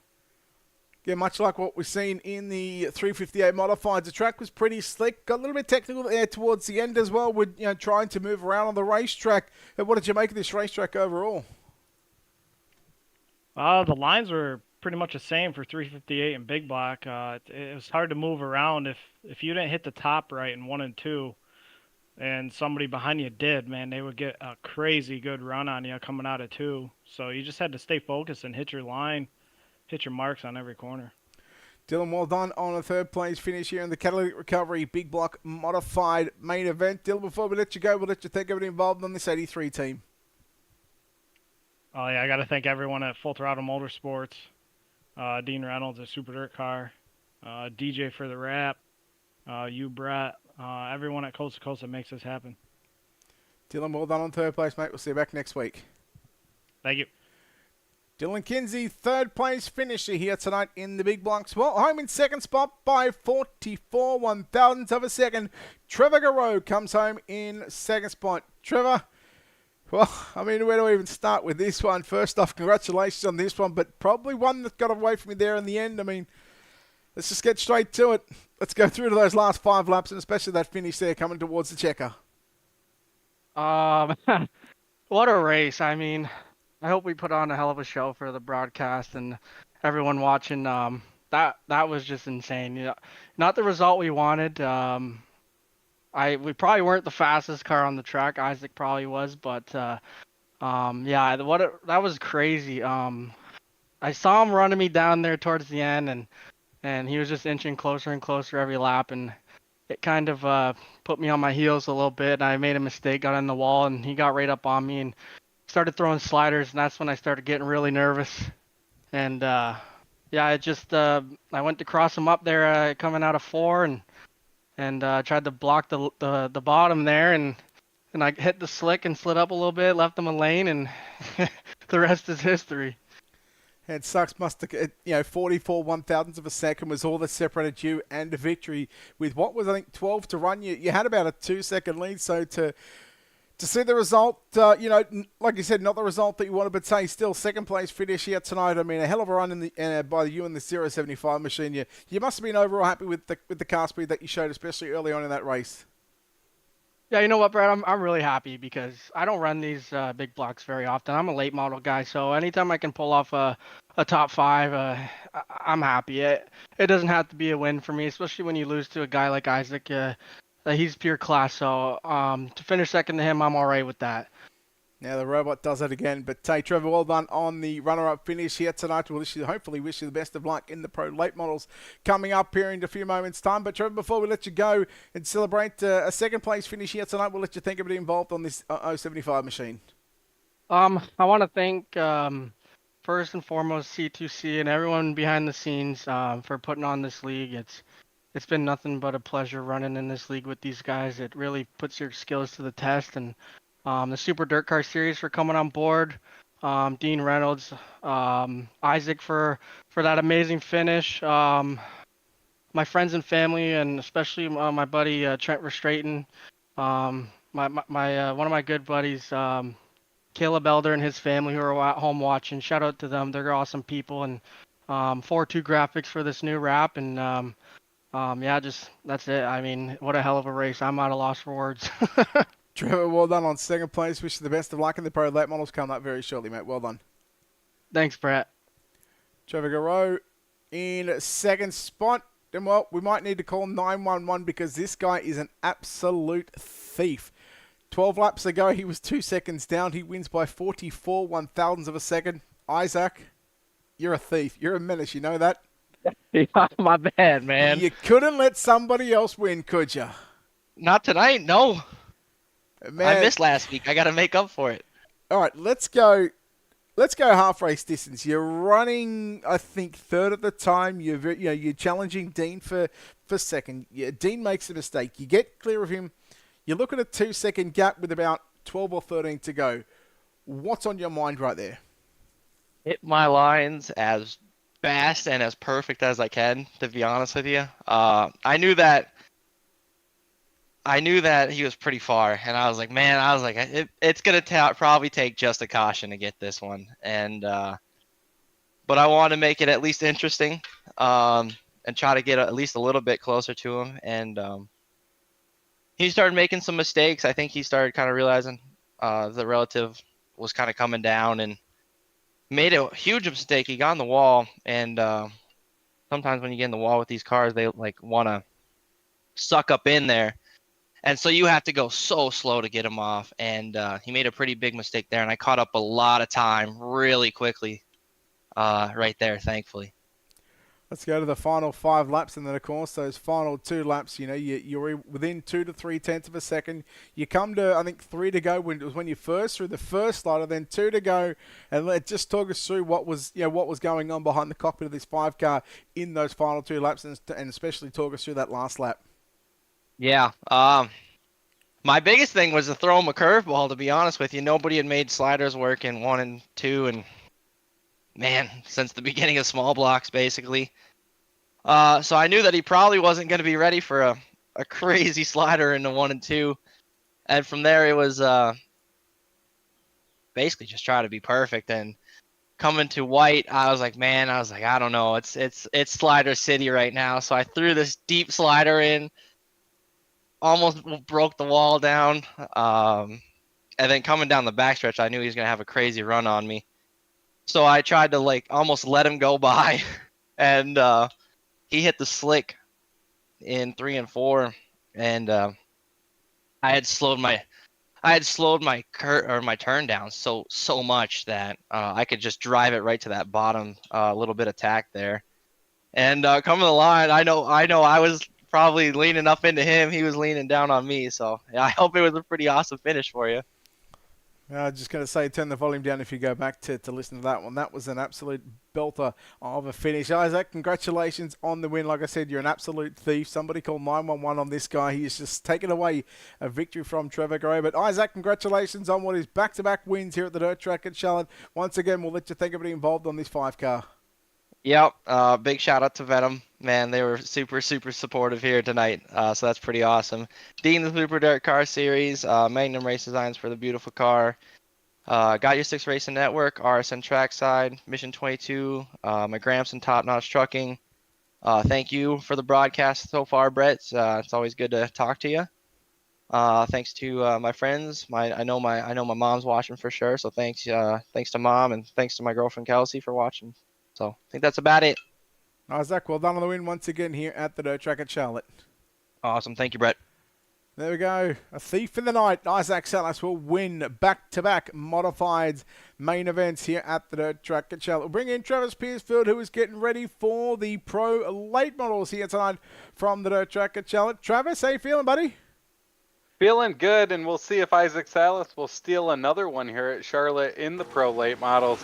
And then, of course, a fun one tonight, Brett. We're going to Kansas with the Xfinity division, but they're racing on the road course. So some more fun here coming up next on Thursday Night Thunder. All right, well, we'll take a quick break here on Coast to Coast Racing Network for the Ultimate Dirt TV side of things. We're going to shut that one down. And again, we'll be right back with some more Coast to Coast Racing with your Thursday Night Thunder winter season, week number 7. But for myself, for Brett Wheeler and Ultimate Dirt TV, we say good night. Stick around for more Coast to Coast Racing action.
Welcome back to the Dirt Track at Charlotte. It is the Coast to Coast Racing League Network. It is Extreme eSpeed TV, and as always, I am Travis Pierceville taking over for the second part of Gambler Motorsports Thursday Night Thunder from Brett Wheeler.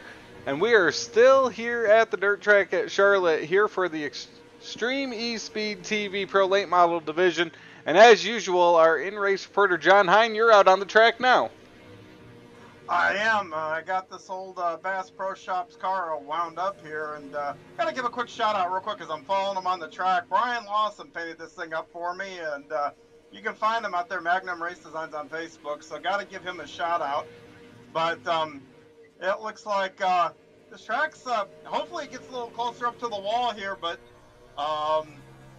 the track's kind of rough still going into one, but we'll have to see how the night goes.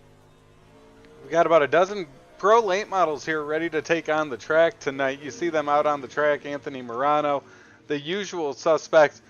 Of course, Isaac Salas, who just picked up the big block win, he's back out here with the pro late models this week, as is Trevor Giroux, who he just beat and who picked up his first victory last week in the Coast to Coast Racing League here with the pro late model division. As What I also understand, Isaac over there in that big block stuff, someone's going to need to put a bounty on his head. Yeah, we were talking about it before I interviewed with Brett. He wasn't here last week, so we got to talk to some different guys because he's always one of those top three here with every division on Thursday night. I think we need to talk to Dean and get, I don't know, give away a dirt car sticker or something. See if we can knock him off the top there. Well, it almost happened in the big block. Just one lap too many to allow him back up there at the front. Watching John Hine and Dean Reynolds do battle here during hot laps out on the track.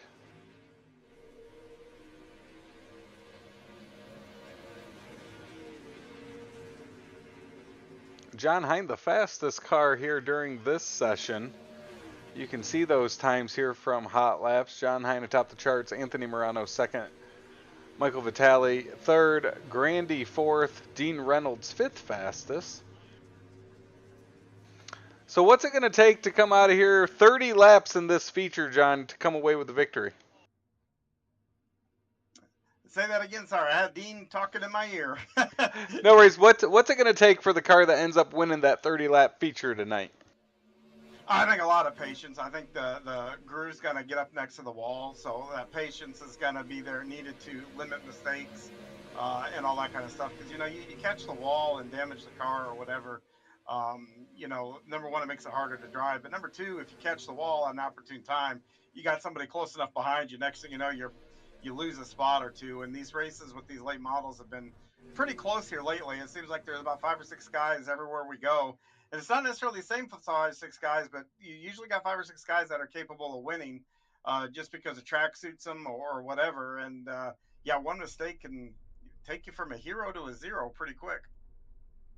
So the cars are off the track here as we will get set to wind down our hot lap session. As we said, 12 cars here. Dean Reynolds is race control here for the Pro Late Models tonight, so a big shout out to him. John, are you signed up for any race control this winter? I did the not for the C2C, but I did do the big icebreaker deal, which was interesting. And, shout out to all our guys, because, I used to do it a little bit. Don't do it that often now, but, it's really a thankless job, but it makes the experience so much better. So we should give a shout out to all our admins and all that throughout the week. Definitely do, as they do that job. Joseph Grandy, at least from what I remember, different looking car tonight. Very sharp looking 518 out there on the track here for this qualifying session. All but 3 cars out there here quickly into this session. Isaac Salas makes his way around.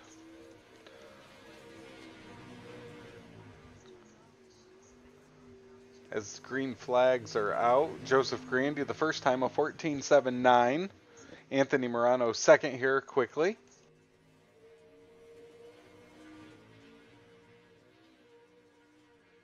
John Hines shoots up to third fastest, a 14.90.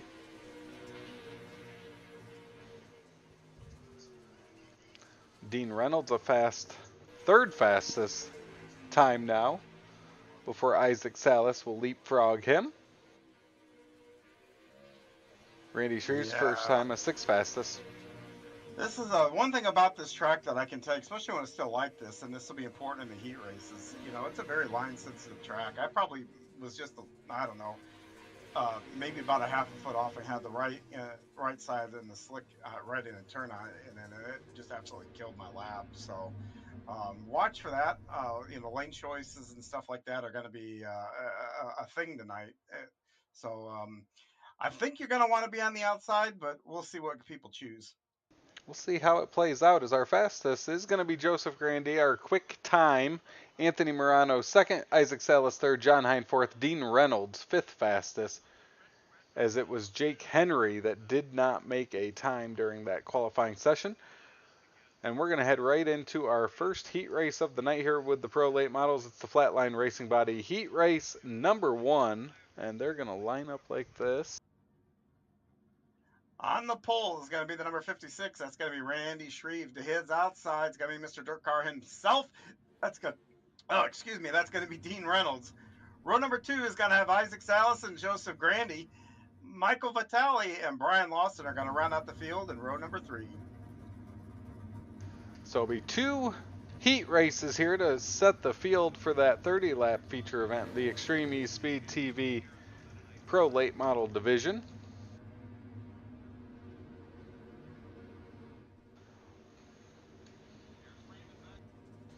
And how early in the night do you think that outside line is going to be preferred line? Do you think the guys here starting on that outside line will have the advantage right here in heat number 1? I do, because I think they're going to be able to carry down into 1, and what they have to do is stay, reasonably tight. You got to allow that car on the bottom to rotate, but you got to keep that car straight on the outside, and momentum might help you out here. Well, Stephen King Foundation pace trucks pulled on off. Green flag waves. Randy Shreves, Dean Reynolds on the front row. Yeah, and Dean went way too high there, and I think that's going to cost him a second off that third place car to get up there. And heck, Isaac's not done. It looks like he's wanting to carry that momentum over and maybe score another victory here in the late models. He'll slide up into that second position now up in front of Dean Reynolds. Shreves will shake a little bit there in the middle of the corner, opens the door for Isaac to the inside as Grandy's trying to get up into the top 3 now. Yeah, and Grandy just nailed that inside tire there, and I don't know if that'll affect the handling of the car or not, but he's able to keep going, it looks like. Great racing up front as Isaac Salas has gone around Randy Shreves. He tried to look to the inside. He'll now slide up into that top line in front of Dean Reynolds.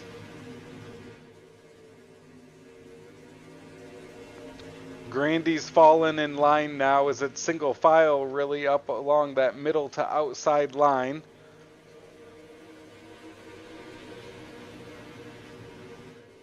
And Isaac made quick work, John, getting up into the lead there. As we said, he'll be a contender here tonight for sure, and making sure they know he's back this week here in heat race number 1. Yeah, he wasted no time. Utilized that bottom there, and he rolled it and made a nice move to get the lead and hasn't looked back since. So the final time through turn number 4, it's going to be Isaac Salas, Randy Shreve second, Dean Reynolds third. As that will complete heat race number 1, we'll now go to heat race number 2 presented by RSN Trackside. On the pole is going to be the 110 of Kelly Wheeler. Next to him will be the 75 of Trevor Garreau. Second row here is going to be yours truly. I'll start on the inside. Next to me will be Anthony Morano. Starting in the third row will be Randall Dixon and Jake Henry. So they will get lined up behind that Stephen King Foundation pace car here tonight. As Wheeler and Giroux will start on that front row. Tell you what, that Dixon machine looks really good. Reminds me of the old Freddie Smith Bazooka car. So Kelly Wheeler, Trevor Giroux coming through. Stephen King Foundation pace car has pulled off. Green flag racing here. Heat race number 2 underway. Hine to the inside of Giroux. A good run there on the inside to the inside of Kelly Wheeler. Contact going off into turn number 3. Giroux will take the lead. Behind him now, Dixon up to second. Anthony Morano in third.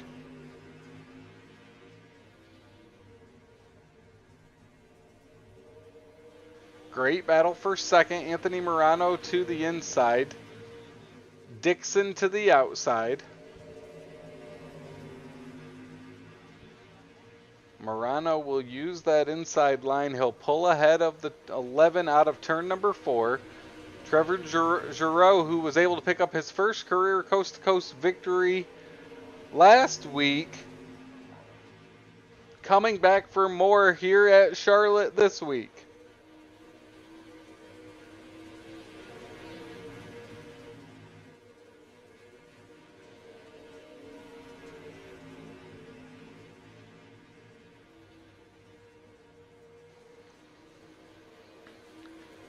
Trevor Giroux out front, white flag waves. He's got a commanding 1 second lead over Anthony Morano here in heat race number 2. Through 3 and 4 for the final time, it will be Trevor Giroux, your heat race number 2 winner. Anthony Morano second. And that will set the field as we will take a quick commercial break. When we come back, we've got 30 laps here at the dirt track at Charlotte with your Extreme E-Speed TV Pro Late Models.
Welcome back to the dirt track at Charlotte as the Extreme E-Speed TV Pro Late Models are out on the track preparing for our 30-lap feature event. Got 11 cars here tonight, ready to take on this track in Concord, North Carolina.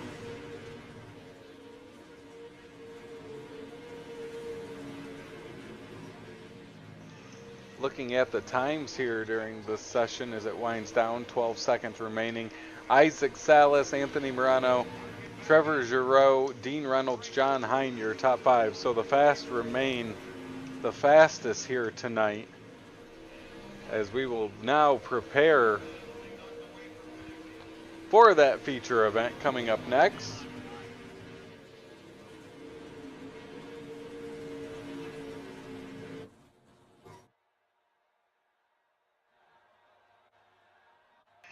as they will grid out on the front stretch here behind that Stephen King Foundation pace car. And our starting lineup's going to look like this. It's Isaac Salas, row number 1, alongside Trevor Giroux. Second row, Randy Shreves next to Anthony Morano. Dean Reynolds in 5th next to Randall Dixon. 7th will be Joseph Grandy alongside our in-race reporter John Hine. 9th, Michael Vitale alongside Kelly Wheeler. 11th, Brian Lawson. And Jake Henry has loaded up, so he will not be out on the track. But those that are will roll down the front stretch off into turn number 1. And John, you'll start 8th. That means you've got some work to do to get up towards the front. Yeah, it does.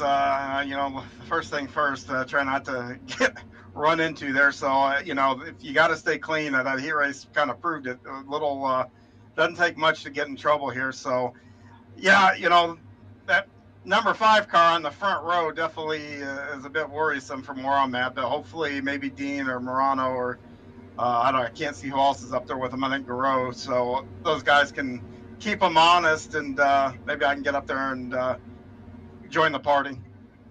Well, 30 laps around this track is what we will work here tonight. Isaac Salas, Garreau, that front row. Shreves, Morano, they're in row number 2, something to be reckoned with as well. Stephen King Foundation pace cars pulled on into the infield. Salas, Garreau on row number 1 out of turn number 4. Green flag waves, and our Extreme E-Speed TV Pro Late models are green as Charlotte. Garreau all the way out to the outside there. He'll have momentum as Anthony Morano now looks to the inside of him. Up ahead, it's Isaac Salas as he'll slide up. That'll open the door for Garreau to the inside down the front stretch. Garreau, big move in turns 1 and 2. He'll move in front of Salas as Salas now moves back in front by the time they enter turn number 3. It's a 3-car breakaway out front. Anthony Morano's there now. Randy Shreves will close the gap through 1 and 2. Isaac Salas back up front as Garreau running up higher than anybody else on the track, trying to get that outside line to come in. As now Isaac Salas will slide up in front. That opens the door for Morano to the inside.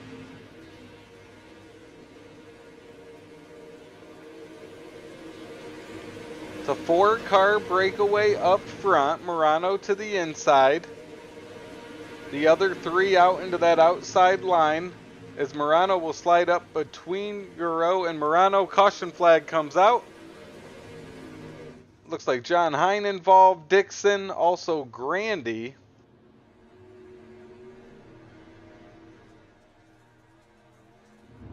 Is it Salas out front, Garreau, Morano, your top 3 with 25 laps to go here at Charlotte.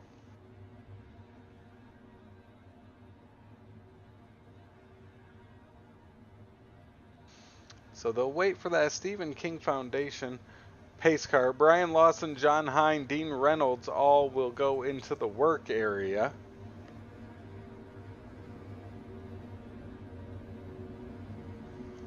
We see John Hine making his way back out onto the track.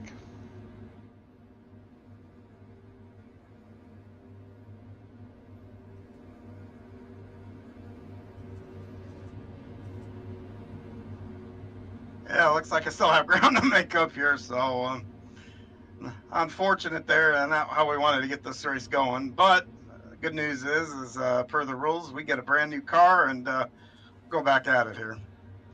Only 5 laps in, so still 25 laps to go. Good racing up front that turned into a 4-car race there pretty quickly. Back in the pack, it seemed like there was a lot of side-by-side racing back there, John. Yeah, very little give and take, evidently. So, you know, that's sometimes you get that on dirt. I mean, you got to go. So, well, let's see what we can do here as we get ready to go back green here.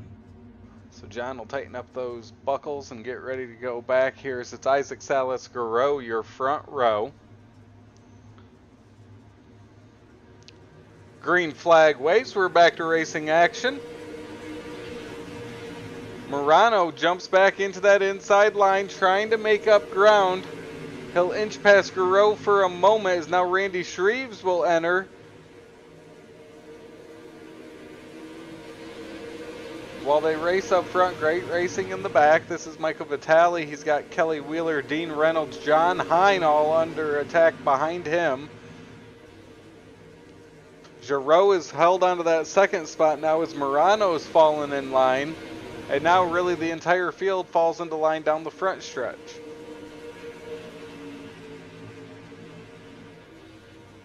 Take a look from our Tim Chapman Racing blimp view. You see the three out front, then you have Randy Shreves, who's now under attack by Michael Vitale. John Hine moves into the sixth spot as he goes around Joseph Grandy.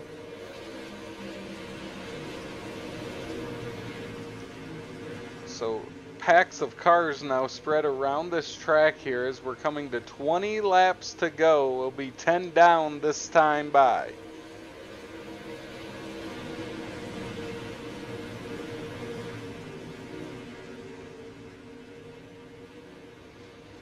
Things settle down for a moment. Closest battle is this one here as Grandy was looking to the inside of Hine. Unable to make it work there as he'll fall back in line. 19 laps to go. Up front it's Isaac Salas, Trevor Giroux, Anthony Morano, your top three.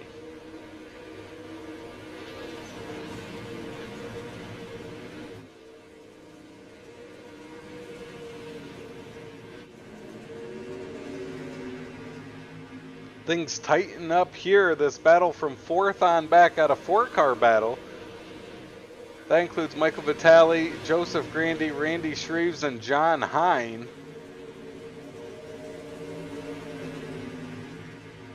It's Hine and Grandy to the inside. Grandy's able to clear Vitale at least for now. John Hine continues to work that inside of Randy Shreves. Caution flag will come out. Looks like it's for Dean Reynolds. He's got heavy damage to that 79 machine as he'll move into the work area. Looks like Kelly Wheeler may have been involved as well.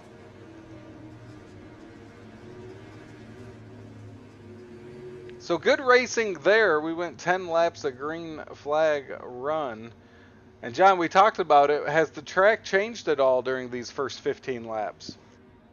Yeah, a little bit. The thing is, these cars, there's still so much grip out here. Everybody is pretty much running the same speed, so you got almost root and gouge. And when I say that, I just mean try to find some advantage, to get around folks. Either by mistake or whatever. But already going to the one to go here, but we're going to start on the inside, which I think is definitely a disadvantage here. We'll have Brian Lawson to the outside, but I tell you, those front three guys, they're hooked up, 3 or 4 guys. So I think that battle up front is going to be a good one coming down to the finish. Well, Joseph Grandy has now entered that picture up front. And he was fast. Yeah, he's got a fast 5:18 tonight. So those 3 that have been up front, they've got a newcomer up there with them. We'll see what Joseph Grandy's able to do as we're back to green flag racing action like it has been. Morano to the inside there.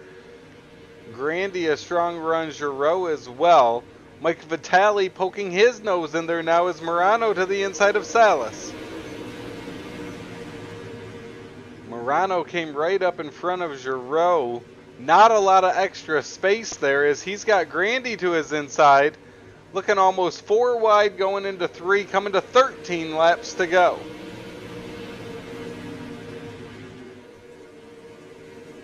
John Hine will now move into that 5th spot as he goes by Michael Vitale and Randy Shreves.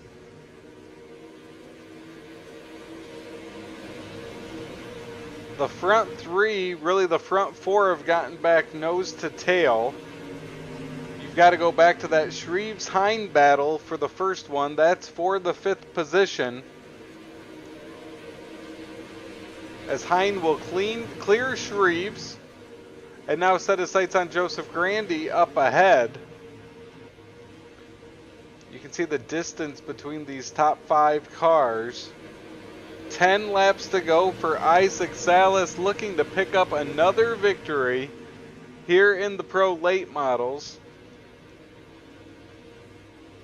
He took last week off, so that gave Trevor Giroux a win and the points lead, as Isaac had won the first, well, 3 of 4 that he had been in.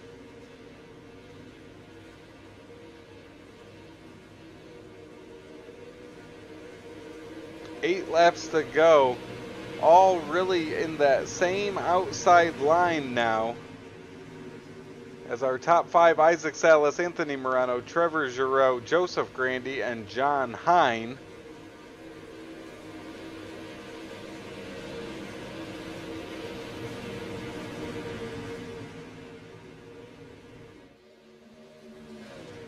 As out front, it is Isaac Salas who has become dominant here on Gambler Motorsports Thursday Night Thunder.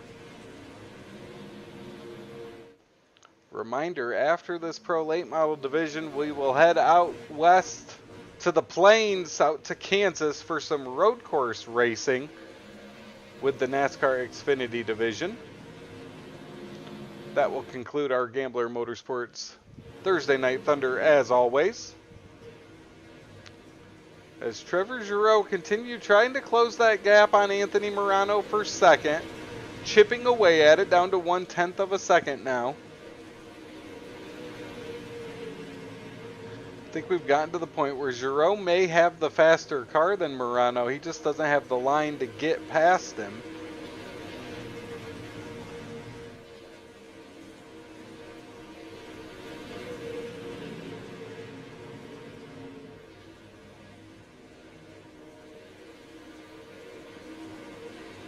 Ooh, Anthony Morano will clip that opening at the turn 4. That'll give Giroux an opportunity. He'll slide up high in 2. That opens the door for Morano to make his way back by, as they'll trade that second position here on this lap as they come to the white flag.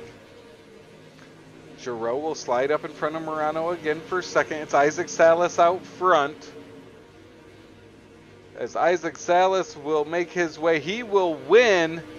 For second, it's Anthony Morano at the line, Trevor Giroux third, Joseph Grandy fourth, John Hine with the top 5.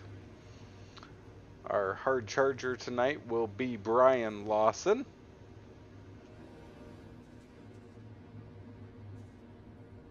And just like that, our Extreme E-Speed TV Pro Late Model division will come to a close.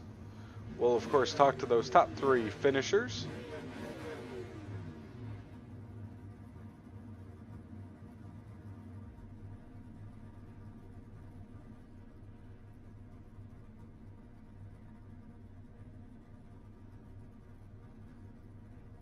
As they get out of the car, and it looks like I've got our 3rd place finisher, Trevor Giroux in the 75. Trevor, you came away with the victory last week. Another strong performance.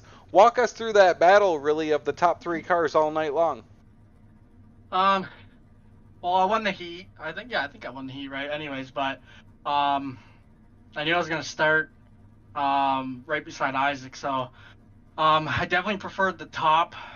I was hoping I was gonna get a run on him to start the race there, and hopefully I could have just ran away with it. But he kept getting really good starts, and yeah, once he's out front, I mean, there's no beating the guy. He's just impossible to beat. So I mean, fell back to third there, and me and Anthony started going at it. That was a hell of a race, but that was a great race overall. I mean, we'll definitely take a 3rd place finish here against this field. At least during parts of the track, it looked like you had the faster car than Anthony, but it was just passing was at a premium tonight. What can you do when there's really no line for you to go, but you feel like you have the faster car than the car in front of you? I felt like I was faster than Anthony for at least half of the race, and then I think the last half of the race, his car was definitely coming in, and once it's top dominant like that, you kind of just gotta rely on getting close to the guy right up on his rear bumper, and hoping that you can throw a clean slider and get by him that way. But when the top's just so dominant like that, it's tough to do, and the guy just cross you over, and and take it there. But I mean, the slider line in 3 and 4 was kind of working too. So I mean, I could have tried something there, but I was pretty content with just running third to these guys. Well, another great one run here in the late models tonight, Trevor. Any sponsors you want to give a shout out to? Yeah, I want to give a big shout out to Dean Reynolds and Super Dirt Car Series and everyone at C2C for putting this on. It's been a pleasure running this league pretty much every night. I mean, 4 times a week, so it's really fun. And I'm sweating right now, so you know it was a good race and it was fun. And yeah, just like I said, Dean Reynolds and Super Dirt Car Series are coming on board this new wrap here, and 4.2 graphics for this new wrap. And I want to thank my two best friends there, Trent Verstraeten and Caleb Elder, and his family who are at home watching on TV. So shout out to them, and shout out to you guys for doing the broadcast week in and week out. You guys do a great job, so thank you. Well, thank you, Trevor. Great run here tonight. That's our third place finisher, Trevor Giroux. As John, it looks like you've got our second place finisher, Anthony Morano. I do. Anthony, this is John. You got a copy? Hey, John. How's it going, bud? Not too bad, man. I tell you, you guys look a little lively up front there. Tell me, you kind of caught the wall a little bit, opened the door, but you were able to recover. Walk me through how you're able to do that and hang on to second there. I got lucky and played defense going into the next corners. My foot started cramping up as we were taking that last restart, so I couldn't move my foot. So I'm just jabbing the brake to turn the car. I was hoping and praying. Oh wow! Well, you pushed through it, man. A true trooper there. Well, I tell you, what did you think of the track overall tonight? Is this a track that you like? Does it suit you? Feel like it suits your driver style? Because you had a heck of a run here. I mean, I think Charlotte's pretty good. Think I would have did a little bit better in the modified races, but kind of got tangled up in some other people's stuff. So I mean, that happens. But it definitely feels good to get up on the podium here finally. Well, are you gonna come back and try to go right and left over at Kansas? No, it's past my bedtime. I'm going about an hour and a half of sleep for the last 3 days, so I'm finally good and tired now. Oh, good Lord. All right, buddy. Well, hey, have a good evening. We'll see you next week. Anybody want to give a shout out to? I gotta give a shout out to my wife Sherry. She's deals with me on here way too much. My teammates at Full Throttle Motorsports, Dean at Super Dirt Car, Logan at High Mom Lens, DJ Sim Shop MDI TV, Swanspeed, GripHack.com. You guys for doing the broadcast and everyone at Coast to Coast. Awesome, buddy. Well, good run again, and like I said, well, hopefully we see you next week here. Yes, sir. That was a second place finisher, and Travis, I think you caught up with the winner, and yeah, I am thinking definitely we're gonna have to put some kind of bounty on this guy. Little Turd seems to be winning everything here lately. Well, it's back in victory lane with Isaac Salas again. Isaac, you're able to pick up another pro late model victory here. First off, walk us through your night here at Charlotte. Yeah, it was a fun one, man. It was hammered down in these late models. The lines really didn't change too much. Maybe a little bit higher in 1 and 2, and that was really all the difference for me. I mean, I guess I was trying a lot in 3 and 4 just to keep up with the track, because when you're out front, you don't really know exactly how it's going. So you're trying to do at least something to figure out kind of how the track is turning. Well, you were under attack at a couple points, and you even got pushed down to the inside there early in this race. When you got out of your sweet spot and out of that preferred line, what was the goal of trying to get back up in there, and what does that do to your psyche? Is it ramps up your I've got to get back up there and I've got to go now attitude? Yeah, big time. You start kind of rushing yourself, I think, or at least I do, just because you know that these guys are fast and they can drive away from you. I was actually trying to save tires a little bit here in the early stages, just because I am actually notorious for destroying my tires in late models. So the beginning, I was like being patient, but like not, because I didn't want to just fall back into traffic. It was a passive aggressiveness. We'll go with that. That was my driving style. Well, and then we talked about it with John, was keeping clear and not getting caught up into other people's things. We saw a couple of those incidences tonight when you're up front and able to have that clean air in front of you, and also just can have more safety around you from other cars. Talk about what the advantage is there, versus like the big blocks where you had to make your way back up through the field. Yeah, I think the big thing with having a clean nose is you don't really have to stress about a lot of other things other than maybe someone making a move up on your inside or getting to your outside or stuff like that. When you're in the back, man, or even in the mid pack, it's a hornet's nest, and guys want every position, and you somehow are getting stuck 3 wide. You're like, you guys weren't next to me like the past 5 laps. Where'd you come from? So it's a nice change to be out front for sure. Are you going to go out to Kansas and try to pick up another victory here coming up next? We're gonna try. I have 0 promises for this bad boy, but I was like, hey, what's the worst that could happen? See, John, there's where he starts to sandbag. Well, No, great. I'm not sandbagging. I've never done a lap here. Yeah, me neither. And you better get in your car and start. That's all I'm gonna say. Don't worry. I've been out here. Well, another great run, Isaac. Another victory here on Thursday night, which has become Isaac Salas Thursday Night Thunder for now. Any sponsors you want to give a shout out to? Yeah, for sure. All the guys over at Venom Racing, Dean the Super Dirt Car Series. I know that he had a lot of logos on the side of cars tonight, so that's good. Magnum Race Designs, Got Your 6 Racing Network, RSN Trackside, Mission 22, Top Notch Trucking, my Gramps, and then just thank you to my friends and my family. Thanks to my girlfriend for watching. Well, great run, Isaac. We will take a quick commercial break here as Isaac Salas and the rest of the gang get ready at the Kansas Road Course. Here tonight is Isaac Salas Thursday Night Thunder. Gambler Motorsports Thursday Night Thunder continues. We'll be back after this commercial break as it's the Coast to Coast Racing Network. Where else would you rather be than right here, right now, from coast to coast? It's one of the best tracks in the Coast to Coast Racing League, and it's showtime in Volusia.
Welcome back to the Coast to Coast Racing Network as we are now at Kansas for the NASCAR Xfinity division.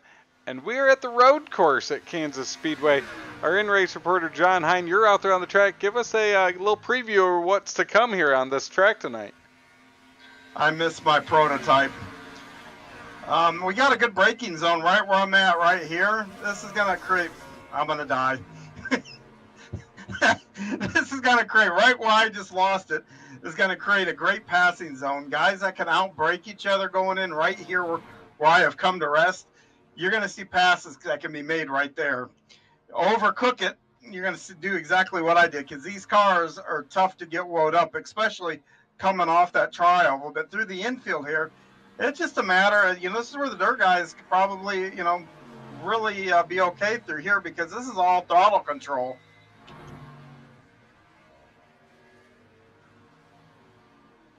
Till you get down here, and then you have to get those pesky brakes again. Really a Martinsville-esque turn there. Oh, that was tighter than Martinsville. And then I feel like I need training wheels, but yeah, this one here, this U-turn back out, and then there's a transition right there that can upset the car. So if you get back in the gas too quick, guess what? You're probably gonna get out of shape. Then, of course, you're back on to the Kansas Speedway.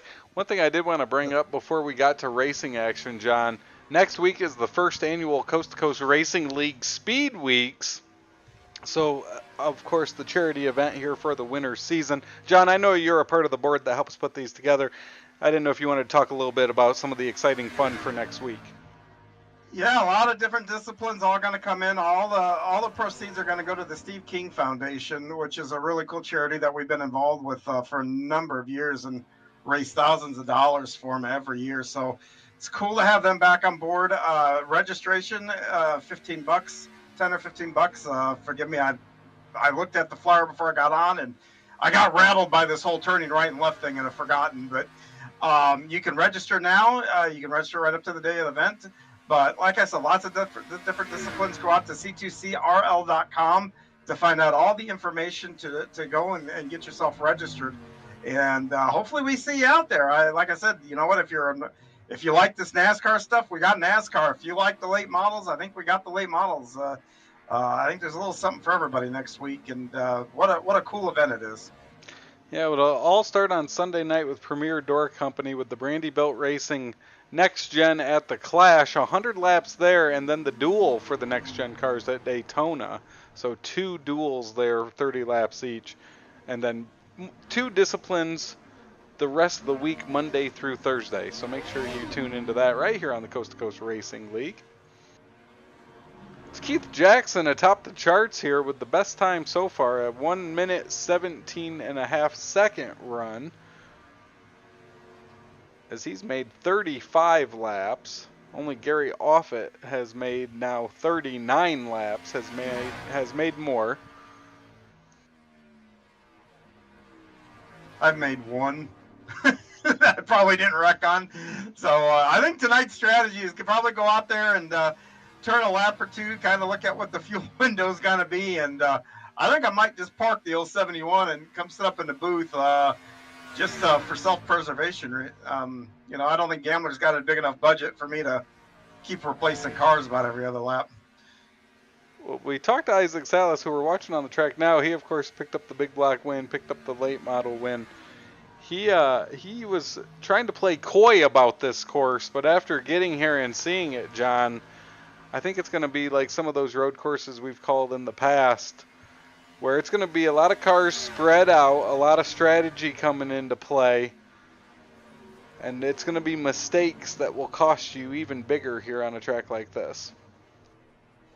Yeah, and this says a whole lot about my driving ability, but, this one is not overly complicated. It's not a big, long, winding, with a bunch of elevation changes and stuff like that. So it's going to allow guys to get into a rhythm. And where that rhythm's going to get interrupted is when they start horsing around with each other and racing for spots, because that's when you want to try to drive it in a little deeper to see if you can outbrake somebody. And that's where the mistakes are going to be made. And judging from the braking ability of these cars, you don't want to play chicken, especially going down into turn one. But if you can pull off braking, maybe 20 yards later than the other guy, you're going to have advantage going through one and setting yourself up for those S's. So watching hot laps here continue on. Should go on into qualifying here shortly as guys continue to get laps in. Isaac Salas has the least right now, 6 laps completed, along with John Rayner Jr. We'll throw up those best times here at this point for the division.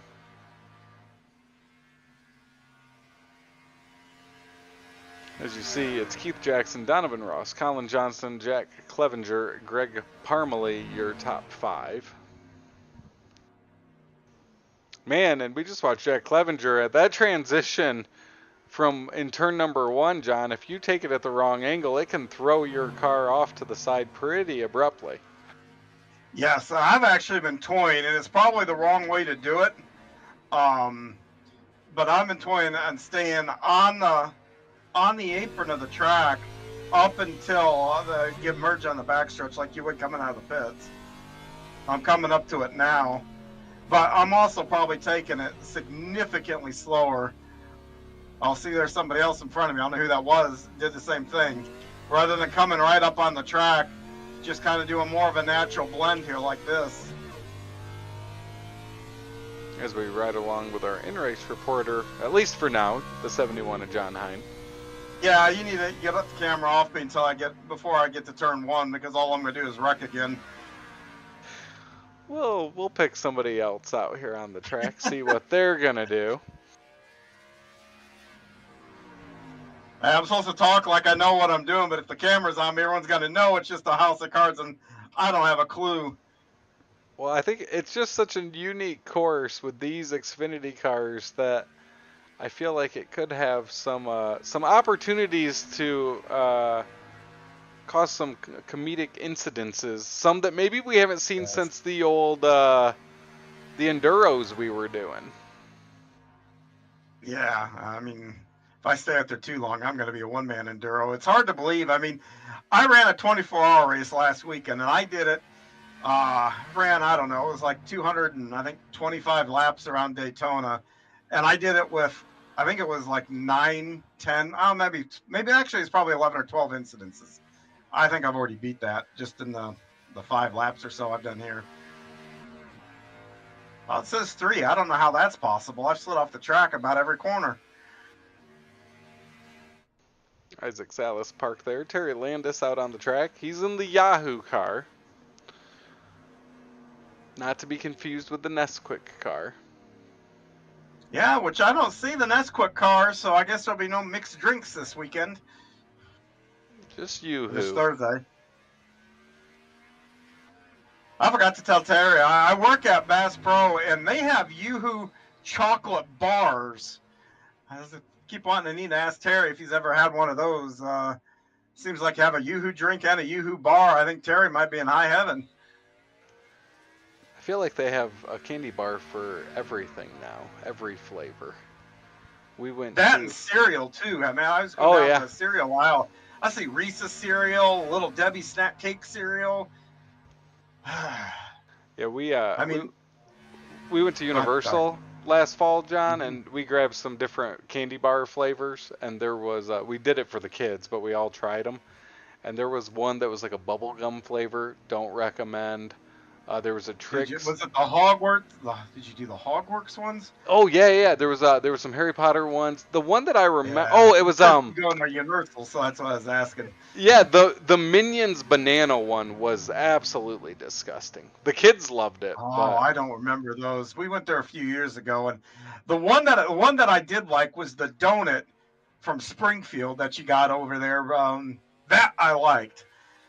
I don't know if they still do that, but it was like a huge donut you could get over there. Pink on the top.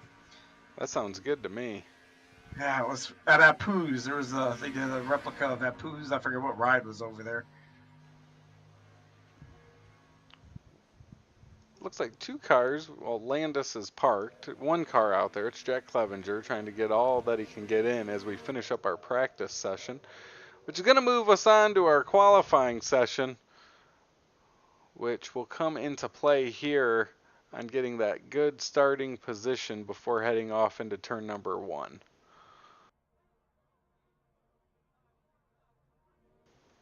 As we see, Donovan Ross, he's headed out. And to add to it, we're going to make it a night race. Man, I hope that infield's lit up. These things don't have headlights. Now I got to drive out. Oh, man, I already hit do not qualify. And yeah, it looks like that infield's lit up enough. So we'll throw up, of course, that qualifying tower to the left. Next time we come here, instead of being in the tower above the start finish line, I think we need to like get a nice suite here over here in the Hollywood casino here in the corner here, and just then we can have drinks and food and watch the race from there. Watch it from there. Maybe see where they have a like a row of machines set up. Maybe you could double dip. Well, you know, Roger doesn't pay me a whole lot to do these broadcasts, so I'd be losing pretty quick. But this is actually a pretty cool complex out here because not only they have the casino here, Casey's soccer team plays right off turn 3 and 4.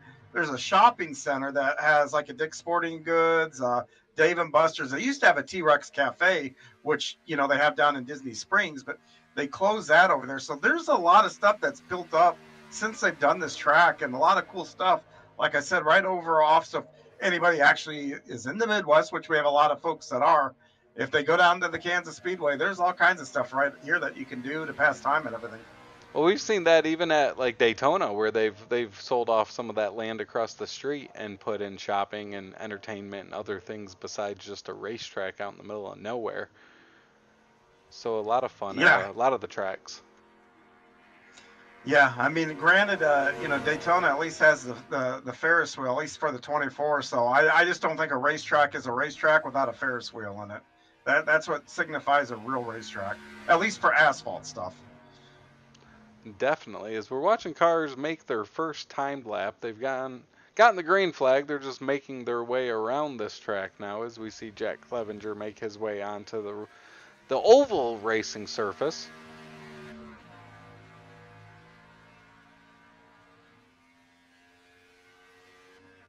Looks like Keith Jackson's going to be one of our first cars completing a lap.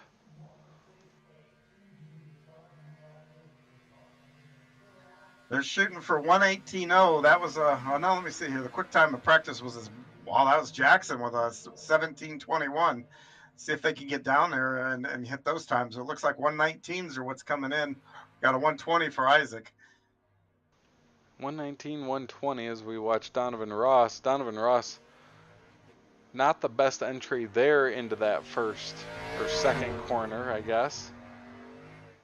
Jack Clevenger just up ahead. Good, still good enough. He's sitting up front and gonna have a clean windshield if they take the green if these times hold up.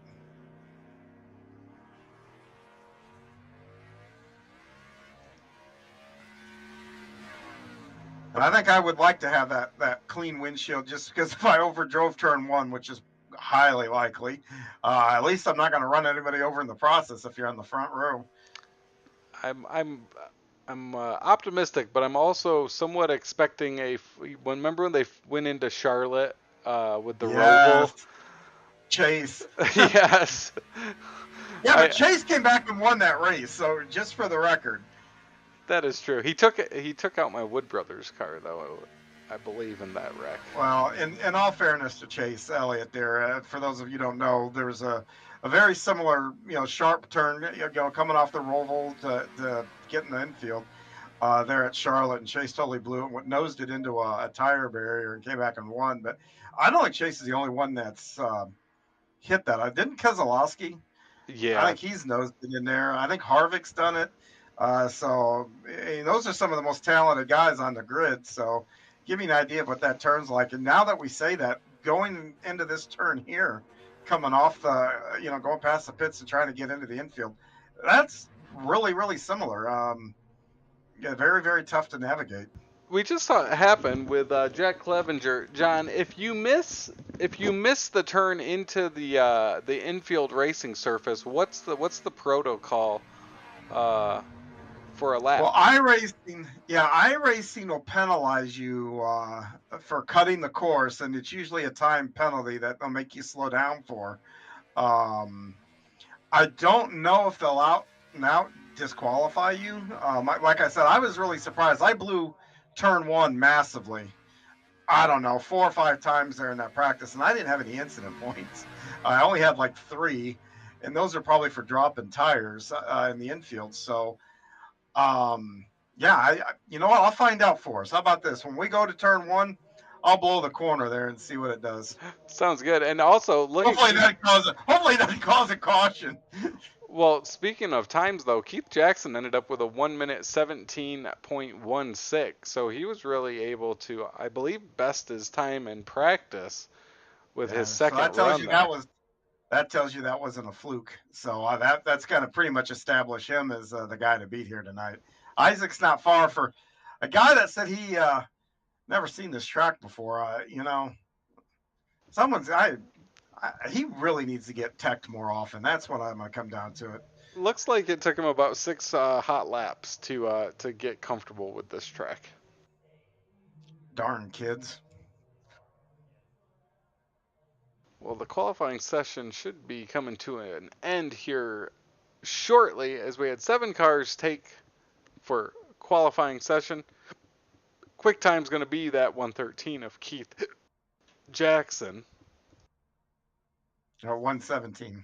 113 would be prototype times. Or 117. 117 time there. Isaac Salas a 118. Then it goes to 119 with Jack Clevenger third fastest. And there we go. That qualifying session is official. Keith Jackson, your quick time. Oh, good. This guy is going to put me on the back here. That's a good thing. I wonder if the safety car would let me drive his car. I think I'd do better in that than this Xfinity car.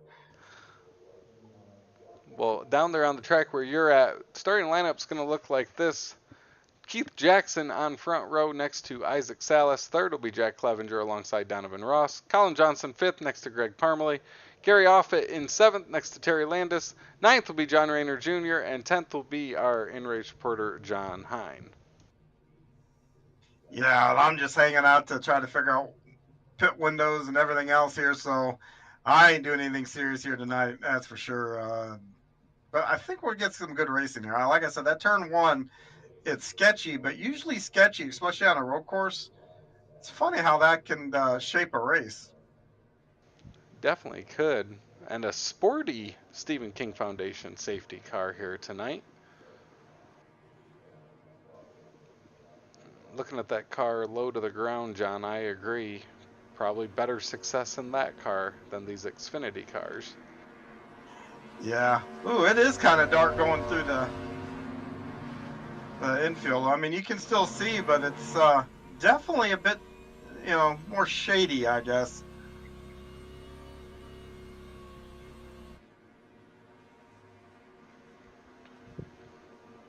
Hey, Travis, good news. I didn't learn turn one on the pace lap. I was actually worried about it.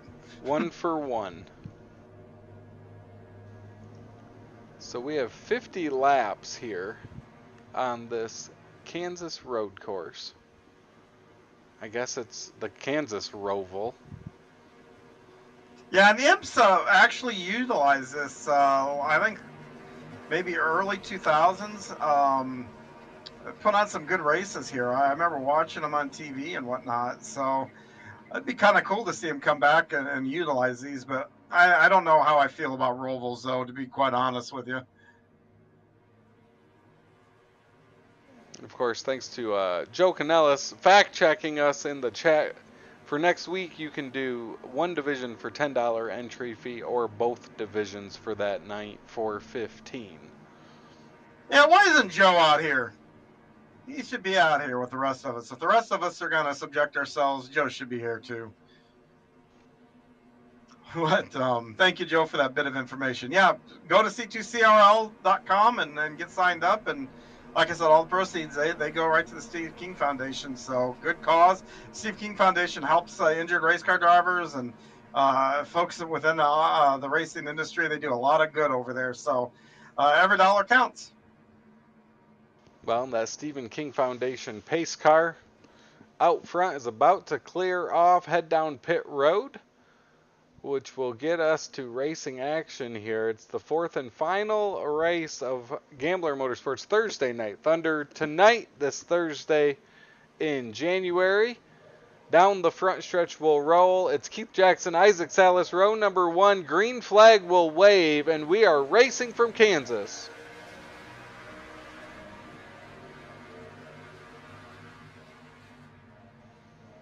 Everyone heading off into that first corner down into the infield.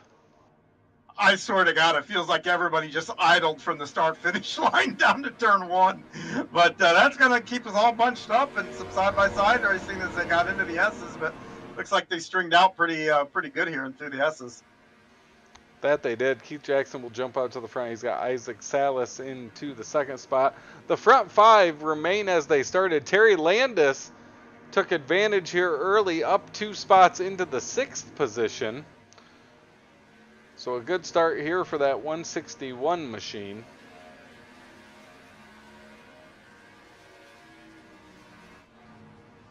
As now they'll head through that corner to get back onto the oval surface.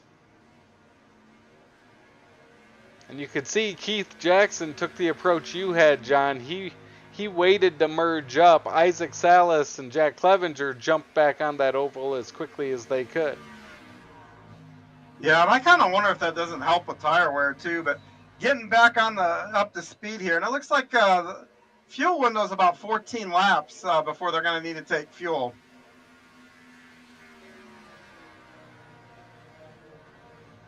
So, you know, I don't know if we've done it's been a while since I've done an Xfinity race on the road. I don't know what tire wear will look like. I don't know if they're going to have to look after them. I can't imagine taking turn 1 without a bunch of tires. Yeah, we just watched them come through turn number 1. Some cars were sideways, some were slamming on the brakes. As you see, the front 5 have broken away. Keith Jackson has a half a second lead on Isaac Salas, and then it's Salas, Clevenger, Ross, and Johnston all nose to tail.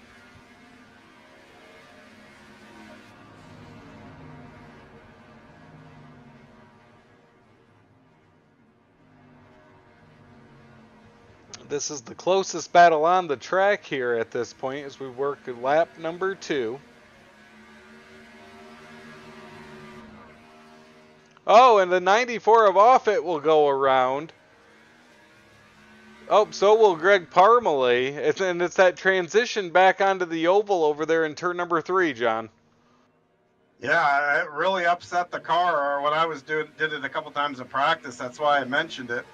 Definitely a lot easier to stay on the apron and get yourself up to speed and do a blend just like you would for the pit stops. Yeah, I'm really interested in what that tire wear is going to do with turn number 1 over there. Also, Joe Canellis watching tonight, not feeling well, a little under the weather, so hopefully you feel better soon, Joe.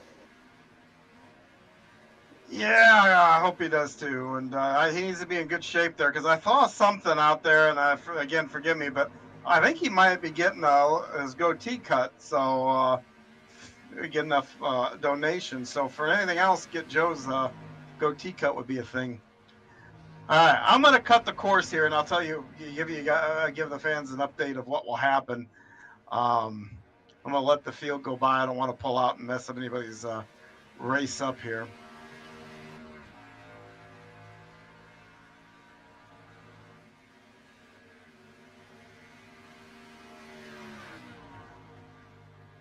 So while John does that to come up into the booth, we've got Keith Jackson up front working lap number 3. Coming to the start-finish line. I didn't get a time penalty. Oh, there it is. It says hold for 1 minute 6 seconds. So what the penalty will be, to answer your question, so everybody knows, if you cut that corner, they're gonna make me come to pit road here and stop for a whole minute and 6 seconds.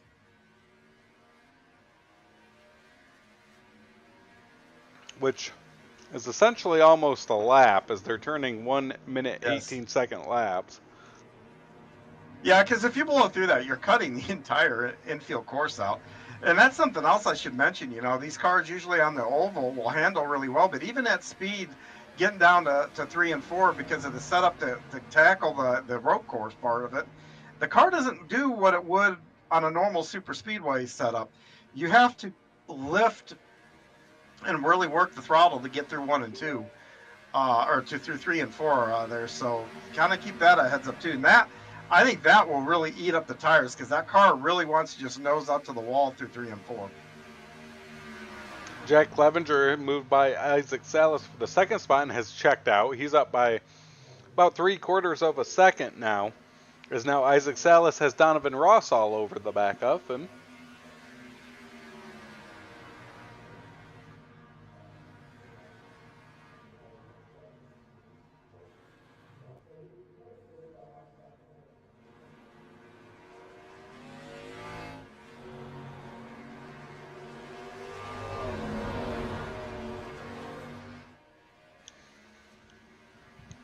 As the front five continued their breakaway, really the strongest five out there to start.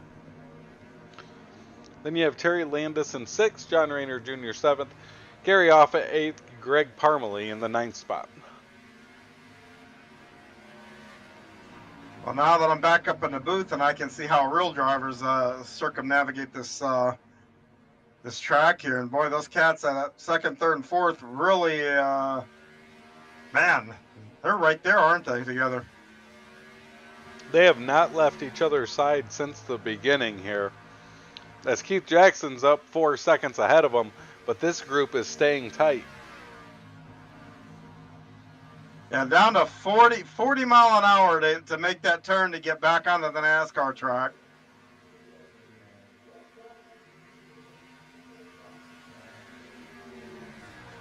Be interested to see their top speed. You know, they're 155, 56 mile an hour here entering 3. But as they get through the trioval here, they'll probably be in the same neighborhood of 150 some odd mile an hour. And then they got to get those cars loaded up to probably about 49, 50 mile an hour. And these brakes, that's a challenge. Watching Terry Landis down to 48 miles per hour to make that turn. Yeah.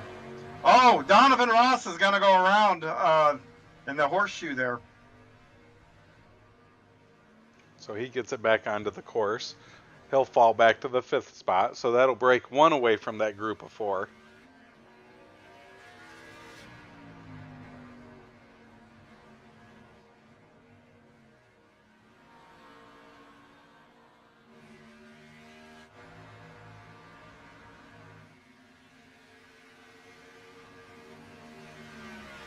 This track is quite a challenge for these guys. I mean, they're not only getting the cars slowed down, but these turns, some of these sharper turns, you know, are you know, really challenge them. And even where it's easy, where you would think through 3 and 4, you've still got to kind of work to get the car through there. So I'll say whatever lunatic decided to put this on the schedule, job well done. Can't wait to see where maybe they have them go next season. Well, we went from the throwback at Rockingham to another, like you mentioned, a throwback for Kansas. Yeah. I think we should take them over to Nürburgring. Nice 10-minute laps or so. Just pushing them to see what they can handle.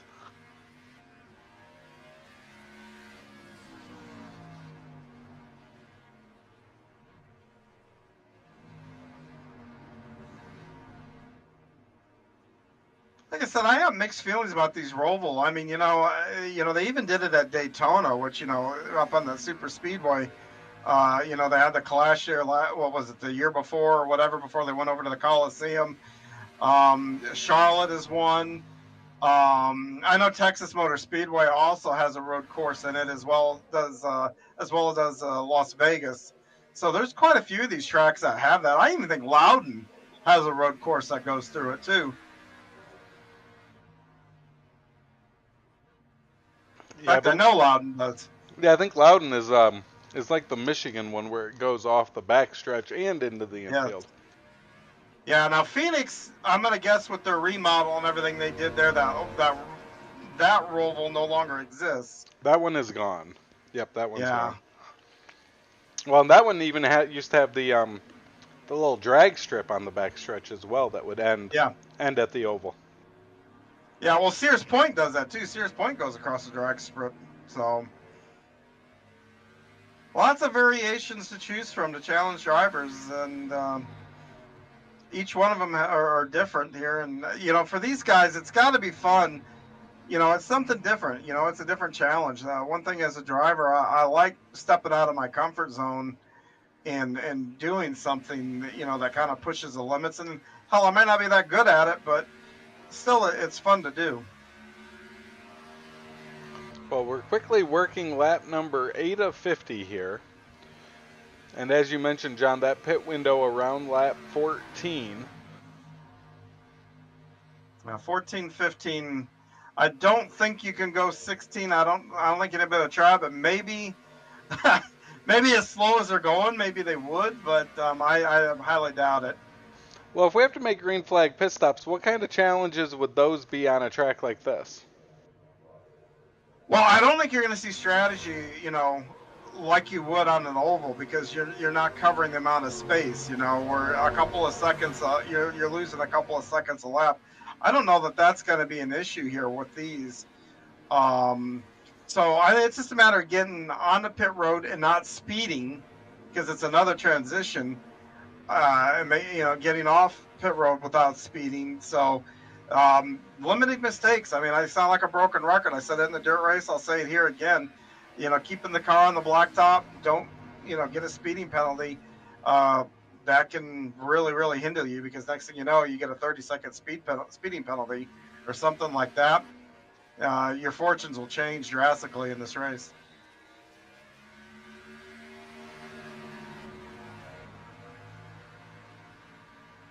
Watching Isaac Salas, Colin Johnson closing that gap on him there down the backstretch up on the oval. Yeah, I've seen Isaac over in the horseshoe there, get her sideways a couple times under braking. So I have to kind of wonder if tires aren't becoming a little bit of an issue. Probably should have stayed out there at least to do one run there and to see what the tires look like when they came off.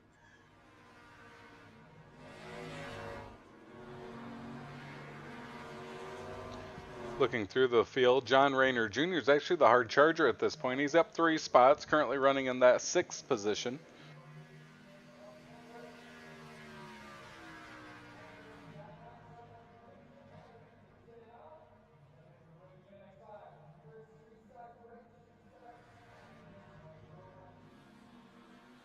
One thing I don't see, and the curbs here don't look too bad. I mean, there's some road courses where those curbs that you get to can be, I don't know, a quarter of a foot high. I mean, really pop the car up.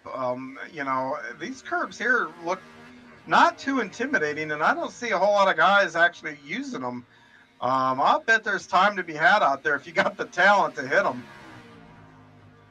When you say that, I think of that little Z curve at Indianapolis Motor Speedway's road course they had for that one race that caused issues. Yeah. Well, and even at Daytona, remember the Cup cars getting up in the air back there in the bus stop? Oh, yeah. They put those big curbs, and I'm thinking of places like down there in Austin, that road course. Those curbs over there are huge. The ones at Spa can get you too. So Keith Jackson leads. You can see Jack Clevenger behind him. That's 3 seconds worth of time, that distance that they have there. Isaac Salas in 3rd, Colin Johnson 4th, Donovan Ross in that 5th position.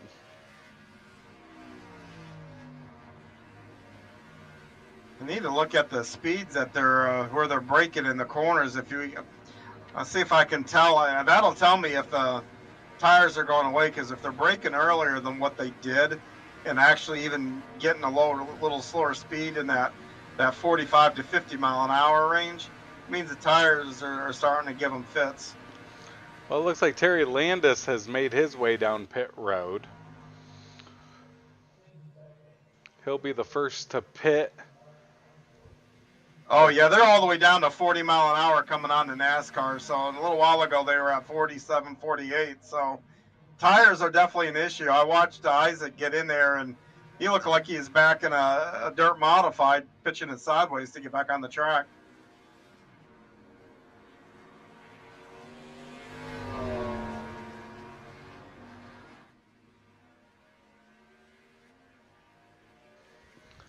So Keith Jackson obviously had a great practice run, had a great qualifying run.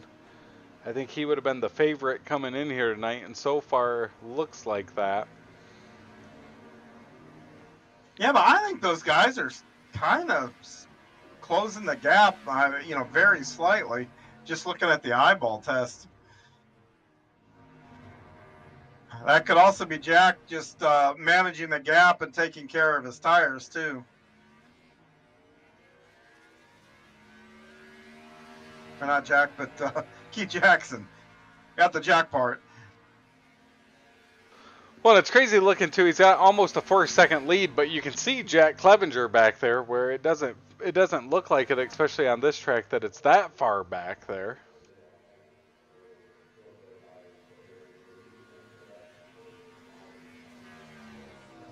Yeah, it stretches out a bit when you get back up here in NASCAR, and now you can kind of see the difference. It seems it's kind of almost like your proverbial slinky or accordion, where it stretches out here on there and then tightens back up when you get to the road course.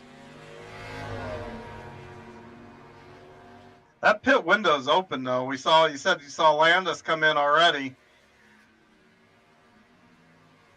I think these other cats, maybe we're trying the undercut, they are slowing down almost 10 mile an hour more getting into turn 1 here than what they were. Times, last laps were Jack Clevenger was under a second off his best pace. Yep. Keith Jackson, Isaac Salas just over a second. And as you mentioned, we are about to enter that pit window. I've got to think, what's the strategy here, John? If you pit 3 times, you're still 5 laps short. Yeah, I'd almost try to get off sequence because there's not going to be a caution. The cautions are all localized here, so try to run one short and then run the other 3 normal. That's probably the strategy that I would go. And I don't know where you would choose to run that short one to be able to do that.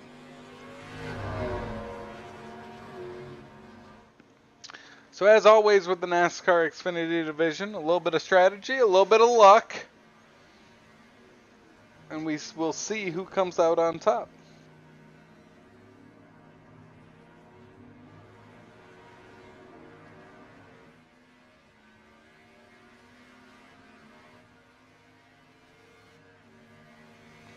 They are really taking it easy through those S's. See Terry Landis running in the 9th spot. He pitted on lap number 10. Which, John, technically could have been his short run, so now he can make it on those 3 more. See Gary Offit in the 8th position. He had a single car incident earlier, but he's back in the right direction. Leader doesn't pit this time by as he comes to lap number 14. Isaac Salas will make his way down pit road.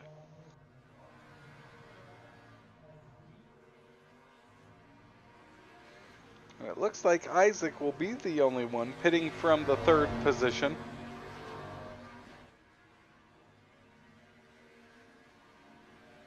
I think Clevenger, it's just so tough to tell. I look on the infield. I think Jack gets through the infield, I think, a little better than Keith does. But Keith, for whatever reason, is getting off the final turn onto NASCAR 2 and doing a really good job. And whatever gains I think Jack makes through the infield, Keith Jackson just stretches it right back out when they get back on the NASCAR part of the track. Let's battle on the track with John Rayner Jr., Greg Parmalee for position for the 6th spot.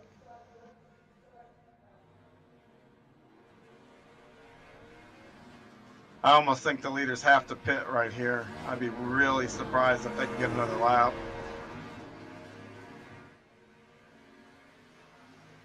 As you see, Isaac Salas just up ahead of these two. Yep, here they come.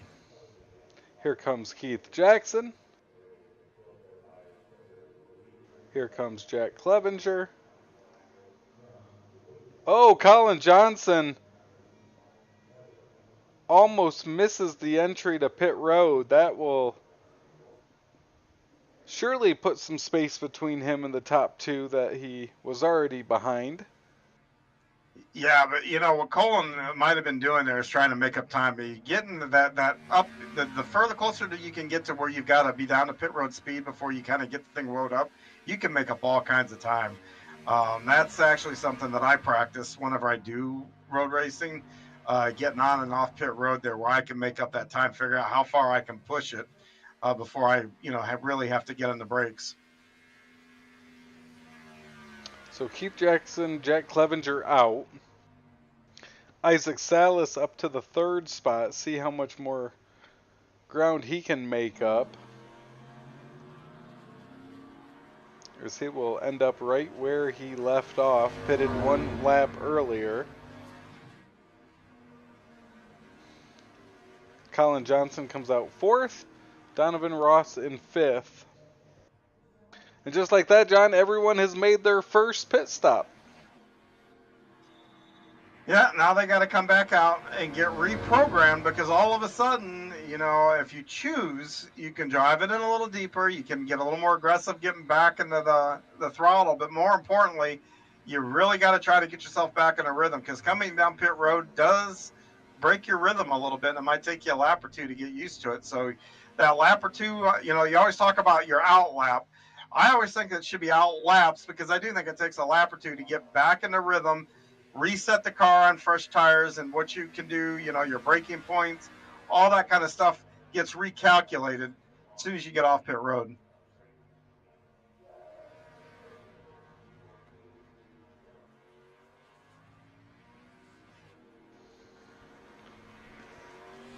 Well, it's still Keith Jackson out front, working lap number 17. Closest battle on the track is about 5 seconds right now. I think Terry Landis just missed turn 1 and decided to do some gardening, or lawn mowing, I guess I should say. Gary Offit having issues as he transitioned back onto the oval. Yeah, and this is a long race to be on and on this track. Donovan Ross has issues. Sorry, John, over there at that entrance to the infield, Donovan Ross just had issues from the 5th spot. Lernerville, I've seen Marty have the fall off counter, or the flip counter at the Chili Bowl. Bet you if we sat down there in turn 1 and had a count for everybody that blows turn 1 at least once, I bet you we'd see everybody in the field at least miss it once. Surely will, as Donovan Ross had another incident down there at that first hairpin. So that you can get stuff, Travis. You can get stuff on your tires. So if he blew the corner and got the debris, the next corner is going to give him fits. It's going to take half a lap or so to get those tires cleaned up. He's up onto the oval now, so he should be good to go. Not the lap still he in was. The top 5.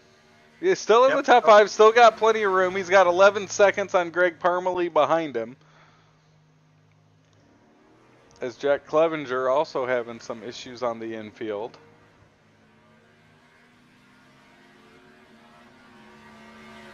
Well, when you come in for a pit stop, is that something that can throw off your rhythm on a track like this, John?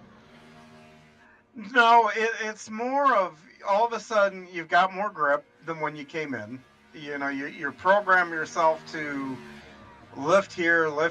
After you do it 2 or 3 laps, just because you're accustomed to doing stuff like that, you start to get into a rhythm. Then all that gets thrown out the window, and you've got to reset. That's probably plays more into it than the actual getting off the track, coming down to pit road speed.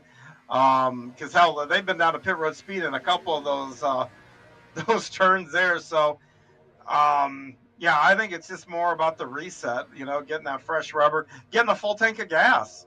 All of a sudden that can loosen the car up, the back of the car, and everything else. So yeah, a lot can change just in the matter of letting the crew touch the car.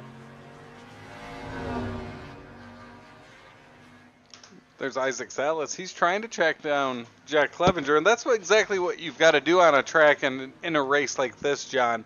Just try to make up ground on that car in front of you. Don't think outside of that, and make up as much ground as you can each lap.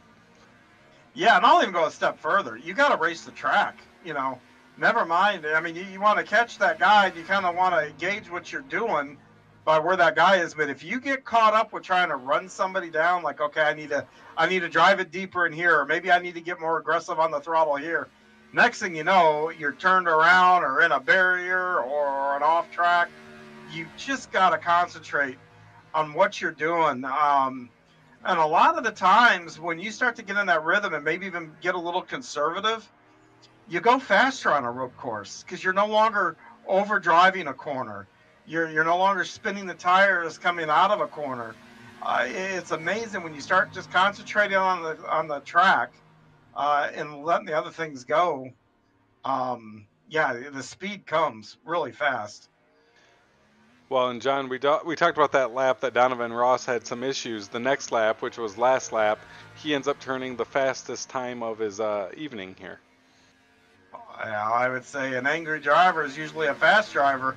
So I'm sure Donovan's not happy, with those mistakes, and he's going to pin his ears back and keep an eye on him. You know what? He keeps pulling those laps off. He's going to be back in this thing.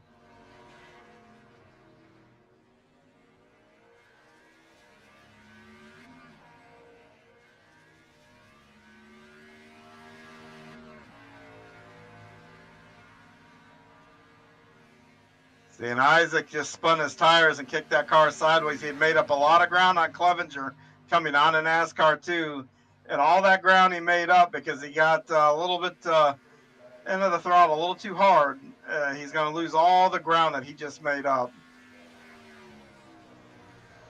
Isaac Salas, a really good lap that last time. He was who we were watching, just trying to make up some ground wherever you can here. Running in that third spot. And he is gaining. He's got that Jack Clevenger gap down to 1.3 seconds as they go through that first corner into the infield. Yeah, and I think Clevenger's kind of catching Jackson there a little bit. I think these guys, I don't think anyone is necessarily faster, but I think the 78 can outbreak. Oh, look at that, the leader. Or no, that's Gary Offit, sorry. You got here who missed the turn there and opened the door there, but I think Isaac can drive it a little bit deeper than what Clevenger can do. And I think Clevenger is just getting off the corners a little better than Isaac. When we watched it, Keith Jackson was coming up to some lap traffic. That was John Rayner Jr. He moved out of the way. And that lead, yeah, the Keith Jackson lead is now under 9 seconds. So Clevenger is chipping away at that lead. Yep. And again, though, you don't know what you got, especially if you're in second. You just need to continue doing what you're doing, because that big of a lead, guess what? You can lay up in the corner. You don't have to. You can get real conservative. Watch that gap. If that gap gets down to, in your mind, a certain number, then you need to get on it and go. But, with a 9-second lead, I'd say, hey, you know what? I would relax, just drive the track, not be take too many chances. If that lead got down to maybe 4 or 5 seconds, then maybe, just try to pick the pace up slightly.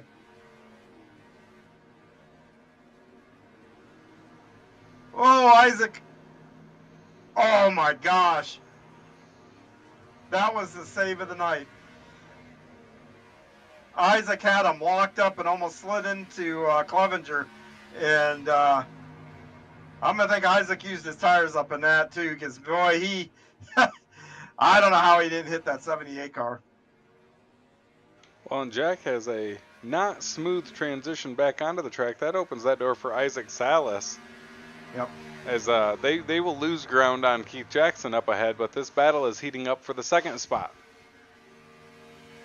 Yeah, it really, really is. And Isaac's got to be patient here. And Isaac will be the first to tell you, sometimes patience eludes him, but I know he's got it in him. I've seen it. And when he does, if he's got that patience going, man, he's a dangerous driver. He's a fast driver. Two distinct lines going in there. I think Jack kind of missed that a little bit.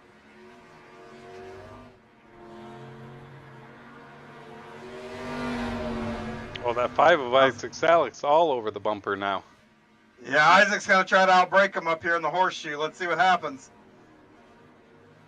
Jack's wise. There you go. Too hard. I can already see Isaac banging on his steering wheel. Now we have to run him back down, but you know, he had a big slide through there the previous lap. Now he just took another big slide. You probably got about, what, 10 laps, 8 laps before you're going to pit again, and the last thing you want to do it is on absolutely no rubber.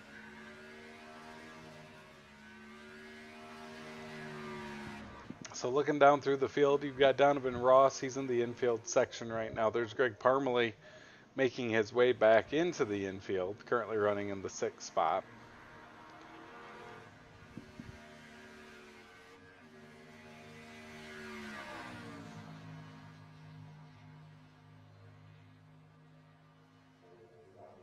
As we are about to the halfway mark.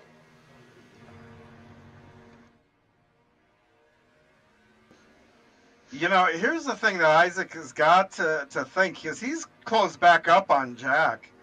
It took him a lap or so, but if you're closing that quickly on a guy, and we've got half a race, especially on a track this size and as long as this takes, there is no reason to force an issue or try to put yourself in a bad spot. Just work them over, and you got all the time in the world to do so. Heck, you still got a couple of pit stops to go yet.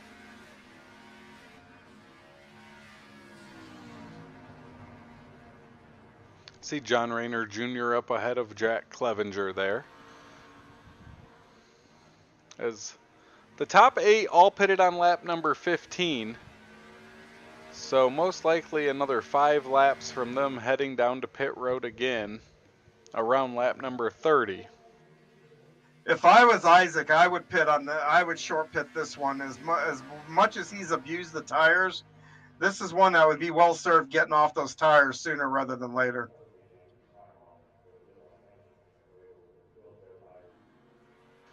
Watching Keith Jackson make his way around the track.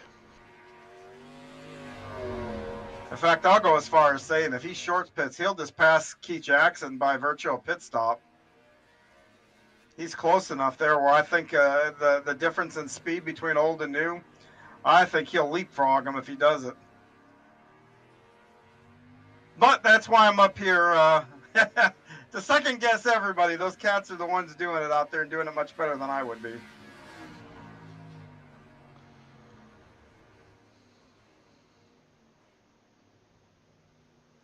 As Jackson makes his way back up onto the backstretch. As Isaac Salas continues his pursuit of Jack Clevenger up ahead.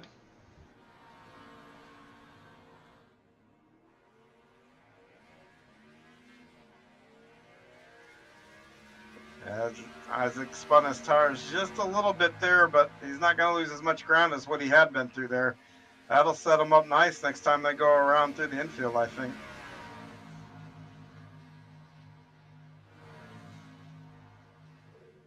Maybe look for another attempt down there in that horseshoe.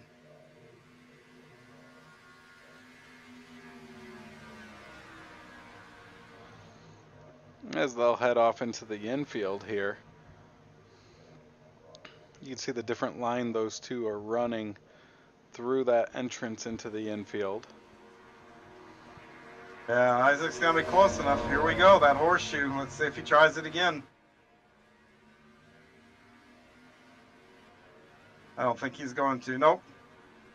Oh, but whoa, he's sliding the front of that car. He is right there on that 78. Oh, drops the wheel. Lost all that traction.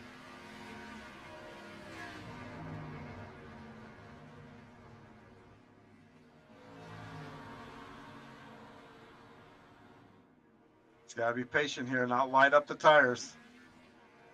Which I think he did a bit. Look at that distance that stretches out. Isaac's killing him there in turn one, coming onto the outfield, going into the outfield. But Jack's killing him, coming out of the outfield and going onto the oval. But here comes Isaac. Isaac is going to short pit it. Whoa!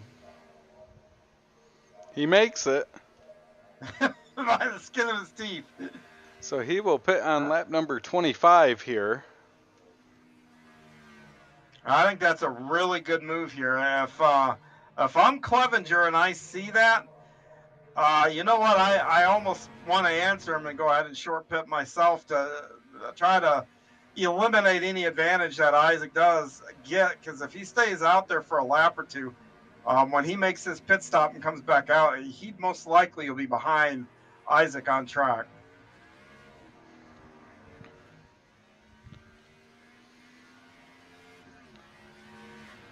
As Isaac will make his way back out onto the track. He'll fall to the 5th position for now.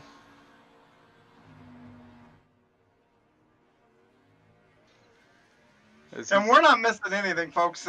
Keith Jackson's checked out.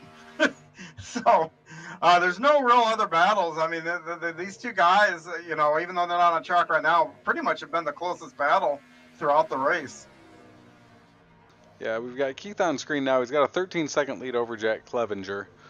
The next closest battle on the track is about a 6-second battle, and that's Isaac Salas trying to chase down Donovan Ross with fresh tires.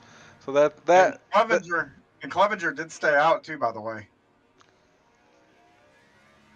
Everyone stayed out that time, so we'll see if they hold on until lap number 30 here to stick to what they've done the first pit stop.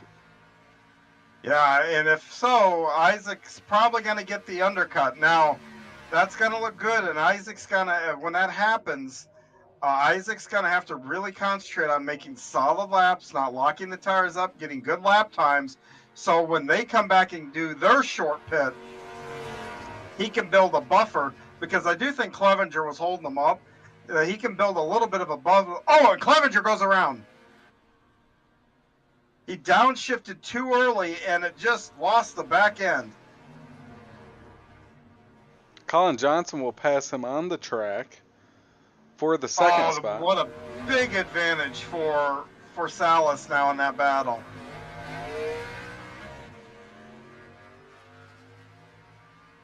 We'll see if anyone comes into the pits this time by.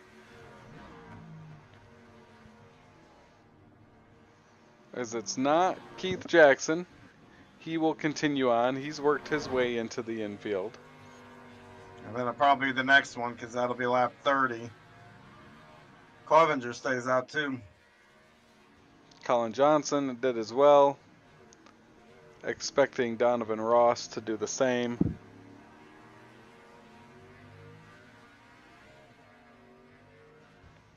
And right now, even that Donovan Ross Isaac Salas battle for 4th position, Salas is 4 seconds faster than Donovan Ross each lap. Yep. So all those tires. And Isaac's got it made right now. All he has to do, I don't know that he's got enough to catch Jackson. Jackson's just been lights out. But he could get a solid P2 here and get out of here with a great finish. He's just got to keep it on the blacktop. You know, don't worry about even racing the time. You know, I don't know if he's got the Delta bar to see where his lap time is fitting with previous. He needs to turn all that stuff off and just focus out the windshield. You know, he may not have that stuff on, but I'm just saying that right now is really all he needs to do is look out that windshield. So Keith Jackson makes his way through the S's. Keith Jackson's led this one from start to now, working lap number 30. Jack Clevenger down on pit road.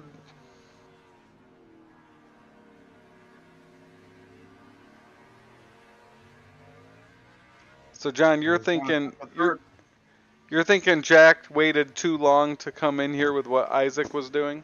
Well, I think he did, yeah. But when he spun, then yeah, he definitely did. Isaac, they could have pitted the same lap or been on the same strategy. Isaac was on his bumper when he spun. Isaac could be, 10 seconds down the road. Isaac just went by him now. So if you look here, the right sides just went down, and Isaac's already, way, way, way up the road. As Isaac's now chasing down Donovan Ross for the 3rd position. Of course, Donovan, Johnston, and Jackson. And there comes Jackson down pit road now. Yeah, you got to figure Donovan will come in here, and Isaac will assume 2nd place when this is all said and done. So one nice thing about iRacing, you can do these pit stops, and Isaac gets turned. Donovan overcooked it going into that NASCAR back on there, but he didn't go all the way around like what Clevenger did, but this might help Clevenger when Isaac's got to run long here, and then Clevenger gets to do the short pit. Well, Johnston's in the pit area now, too. So it could tighten up as he exits. Oh, he's just now in pits. So Isaac will move into that 2nd spot. Yeah, well, I was going to say, it's nice to be able to plan the pits here because there's absolutely no chance of a full course caution, which you would actually see if somebody really got into the barriers and they've got to dispatch safety vehicles and all that in real life. But iRacing doesn't do that, which thank God, I don't want to see an 8-minute caution lap while they travel through some of these infields. Nope. So now the front 4 is Jackson, Salas, Johnston, Clevenger. Donovan Ross is in 5th, currently still in the pit area. And they've all pitted. You have Parmalee in 6th, Rayner Jr. in 7th, and Offit in 8th, all pitted on lap 15. They have stayed out an extra lap as Parmalee now comes down into the pit.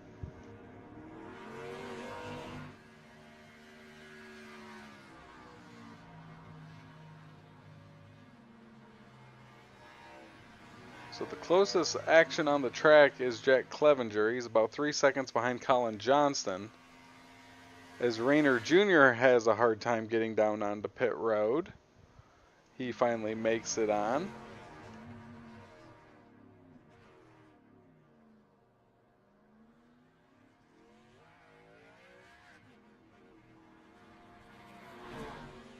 Well, while everything is spread out here, and just to get a little off topic, I got to ask, we're almost to February 1st. Isn't that when pitchers and catchers have to report somewhere here first week of February? Are you talking about big leagues or are you talking about 6U? Either one. It shouldn't be. Oh, and Colin Johnson goes off the track and he loops it. As he goes around, Clevenger will move past him and into that 3rd spot now. So to finish my question, are you ready for baseball yet? I'm getting there. For my son's team, which I coach, that starts on Tuesday. So last week we had assessments and draft. So down here in the South, we get going early. And then, yeah, I think my Tigers are going to be a little bit better this year. So hopefully they give me some entertaining baseball into the summer months is what I'm hoping for. Wait a minute. Tigers? I see you at Braves games constantly. Well, that's out of just being close and living here. So I see. And I'll claim them as my NL team. That's all right. I do the same with St. Louis. So in plant, so I got to root for them. I think it's a law here in St. Louis that you've got to root for the Cardinals. So, but yeah, the Tigers, being a Michigan boy myself. Hopefully, I feel like my Lions We had to sacrifice our Pistons for the Lions season we're having. As Clevenger almost Oh, yeah. misses that corner. Almost. He missed it. Goes through the cones. But yeah, I feel like we sacrificed the Pistons for the Lions season, so hopefully the Tigers we can get back to doing good. The Red Wings are doing well from a sports perspective for my Detroit sportsdom. Nice. So, Isaac's a little squirrely. They're getting back on there, but so let me ask you: are the Lions gonna beat the 49ers? I think we do. We run the ball well. They struggle against the run, and I think our offense will be able to outscore their offense. Our defense might not stop them, but our offense will be able to do something with them. All I know is someone better keep the uniforms away from Campbell, because he might suit up himself and get out there to hit somebody.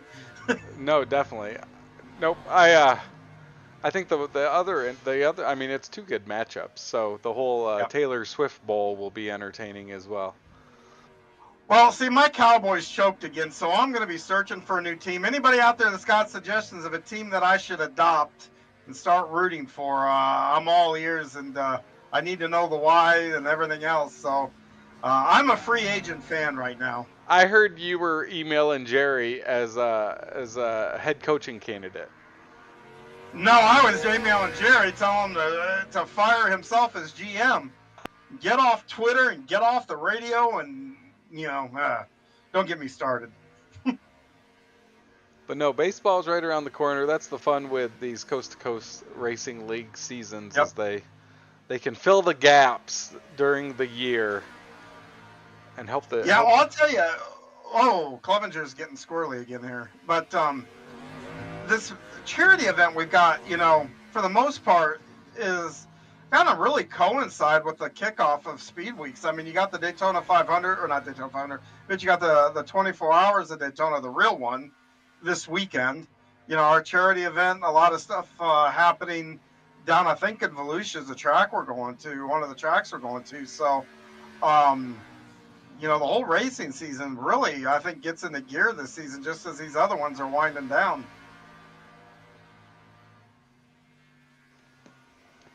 Yeah, and for the NASCAR fans out there, they shook up the schedule a little bit, so they'll be here in Atlanta in February. Are they doing their ticket guarantee out there for that one? Oh yeah, I think SMI does that at all of them. Oh wow, yeah, because I don't know what it is. What is it, like 40 degrees or lower that you get them for free or refund or whatever the thing is? Yeah, I know weather. Well, that and rain are for sure. So do they get insured to do that? So if they have to refund all those, I'm just curious, or do they actually just take the hit and keep the TV money and they're still good? They're probably just taking the hit. If you when I worked at Talladega, we thought about doing a $88 ticket offer for, what was it? If Dale Earnhardt won, we would refund everyone $88 for their tickets, or give them an $88 credit. That's what it was. Sorry, we'd give them an $88 credit for the next race. And we looked into the insurance to cover that, and the cost of the insurance was insane. So we ended up not doing that. But I think for the exchanges and things like that, you just end up taking a hit on the next week. And I know at Phoenix, when we were in the November race, you'd want to limit those comp tickets, the free tickets that you were giving out. Yeah. So I think it plays more into that factor. See, I like that 88. If 88 wins, I give an 88 refund. That's pretty clever. I wonder what Roger would think if I suggested for every time that Salas wins on Thursday night, everybody's PayPal gets a $5 gift in it from Roger in the C2C. Yeah, ask that question. See how that one goes, John. You can. Yeah, I'm sure my. If I peeked under my VR right now, I'm sure my inbox is probably has the word "hush" in it or something like that. You're fired. We're down to 14 laps. Still Keith Jackson out front, John. Salas in second, Clevenger in third. And tell you what, I think Go Go ahead. I was gonna say, I think Jackson's one of the few cars out here that has looked really smooth and has not missed many opportunities out on the track here tonight. Well, he's also the one guy that hasn't had any pressure. You know, I mean, you've seen Isaac, Donovan, Clevenger. They've all been racing each other, so they've had to kind of push. Jackson's just. I hate to say he's stinking up the show, but Keith, you're stinking up the show. He's been on cruise control from the drop of the green. But here's the thing: 13 to go. They're in their final pit window. You can pit now and go the rest of the race. Go the rest of the way, and it's going to be Isaac Salas is going to come up here on lap number 42, 43, where he's going to have to pit. So he's got another 6 laps he can go. Everybody else can make it to about 5 to go if they wanted to press it all the way. Yeah, and strategies galore. I mean, you know, I would be interested, especially the guys that are a little closer together, like Clevenger and Devo and those guys. If a short pit right now would make a huge difference. I think you said earlier, what was it? Somebody was going about 4 seconds a lap faster on the fresher tires. So that's a significant difference.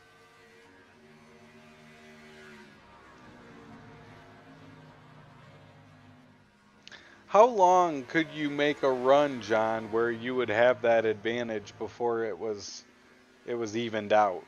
Like, would you want to pit on like 9 laps to go so you had an extra 4 laps? Or would you wait until that 5 lap to go and then make it a 4 lap run? It would all depend on what my relative was telling me. You know, if I'm in a position to where, look, I'm not going to gain, I'm not going to lose. I probably will run this just a little bit long just so I can have fresher rubber, more stability just to get to the end. But you know, now that I say that out loud, I probably would just do what my car is telling me to do. If I'm sliding around and having a hard time getting the throttle to get the track car to hook up to the track on throttle, I'm going ahead and pitting and getting that reset and try to just nurse her home from there. Well, there's Keith Jackson. A dozen laps to go. That is all that remain. Here from the road course at Kansas.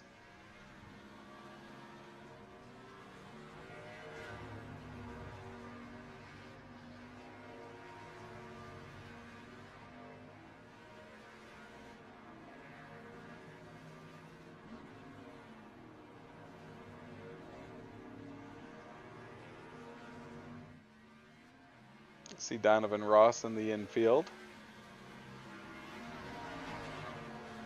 He's got plenty, almost a second between he and Greg Parmalee, but he's only 6 seconds behind Colin Johnson up ahead in the 4th spot.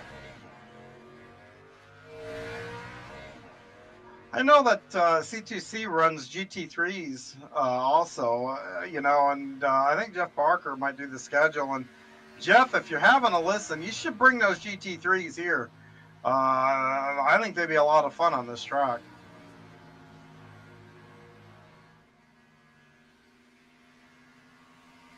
As Jack Clevenger on pit road and off. So he will pit on lap 38. He's the first one to come down, John. Yeah, he's quite a ways back.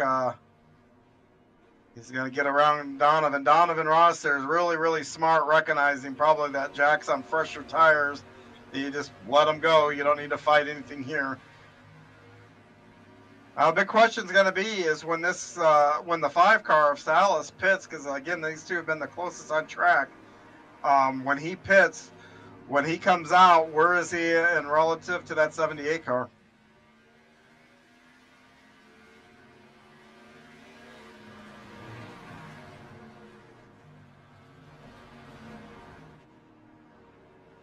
So 11 laps to go.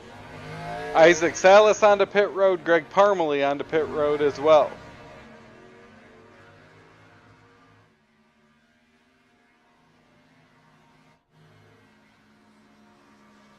So really looking at it, it could be Colin Johnson's that's going to be at the disadvantage here for the moment, John, as Jack is gaining on him quickly for that 3rd position.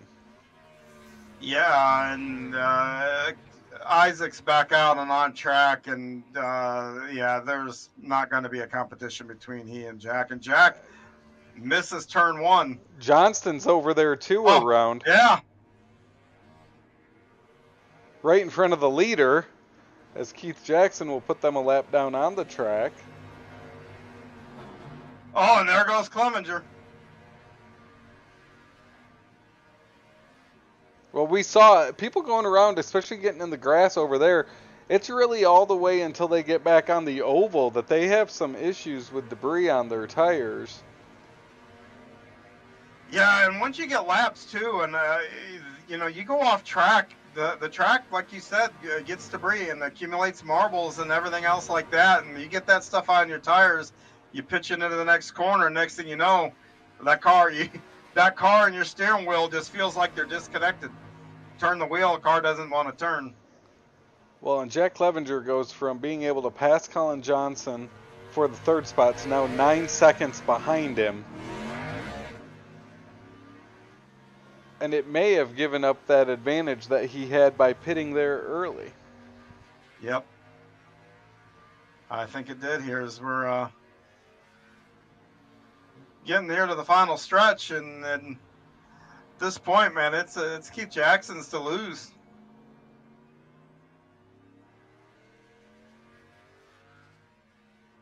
So Keith Jackson making another lap. He'll be able to go till 5 laps to go. He's got a 53-second lead over Isaac Salas. Of course, hang around afterwards. We'll talk to our top 3 podium finishers here at Kansas tonight. And looking at the elapsed time of the race, when these guys get out, they're going to be on track for more than an hour. More than an hour, caution-free, going right and left. I can't wait to hear these interviews and hear if anybody's worn out. Well, we saw that you only made it 3 laps, John. I did.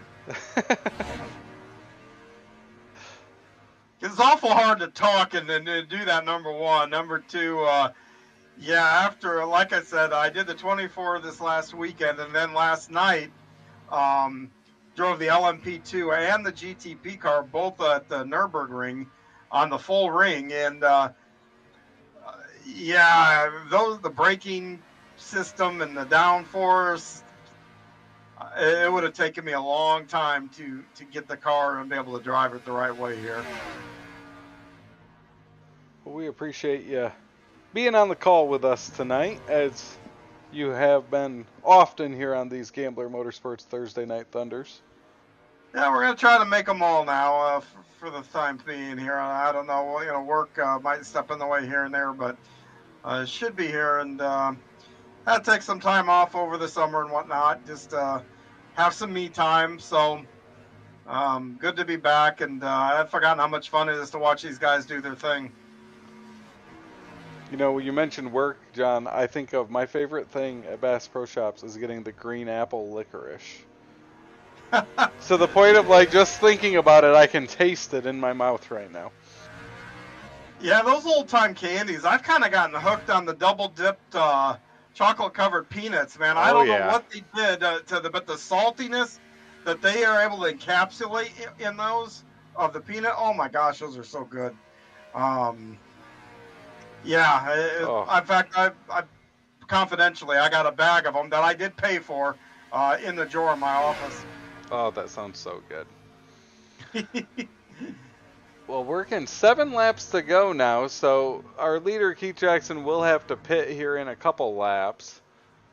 Looks like everybody else except for John Rayner Jr. and Gary Offit have already made their way down pit road, so everyone else is good to go.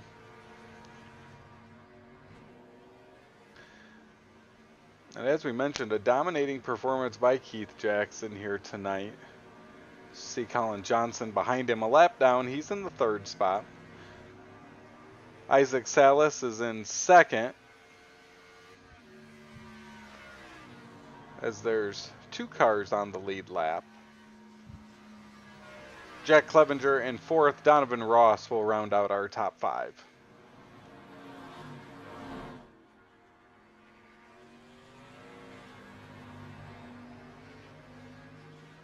You know, looking at this track now, it just dawned on me. My daughter is now about 25 miles away from this track over at UMKC, and all of a sudden I miss my daughter.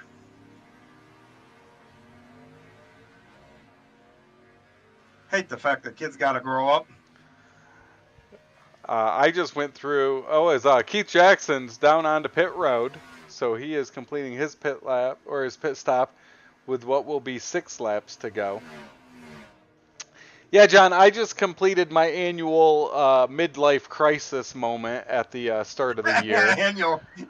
I like Yeah, that. where you think about how old the kids will be for the year. Another Christmas has gone by, and it's really centered around the kids and just them getting older.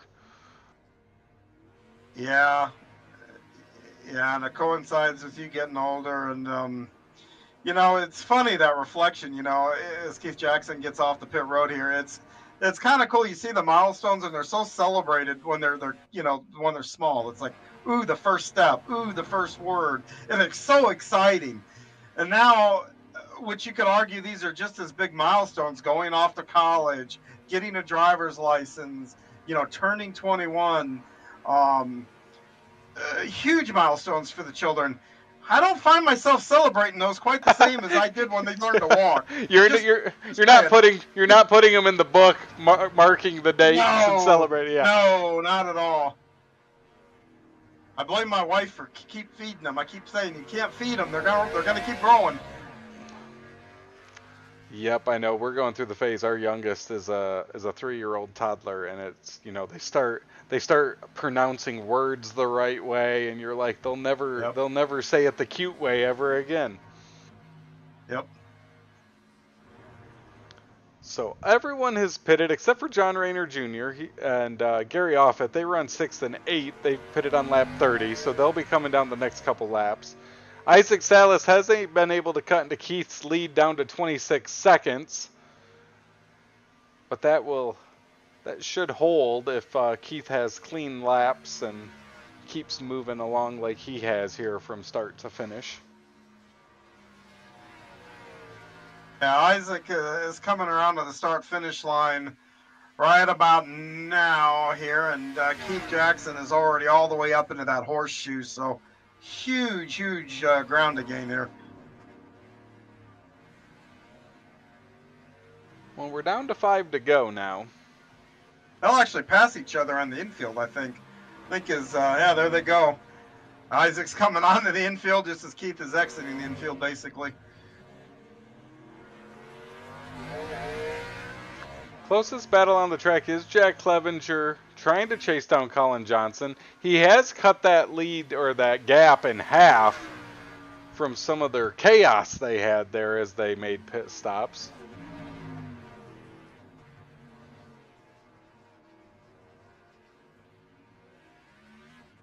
You know, I really do need to give a shout out to all the drivers. I know we've seen some guys going off and stuff like that, but you know, these are dirt guys for the most part out here really outside their comfort zone, and I think they've accorded themselves well.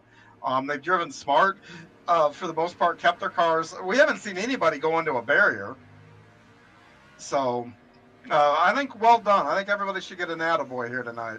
Well, especially the drivers that, one, like you mentioned, are an hour and 3 minutes into this one green flag run, but also they're going on about 4 hours of racing here tonight just on Thursday Night Thunder.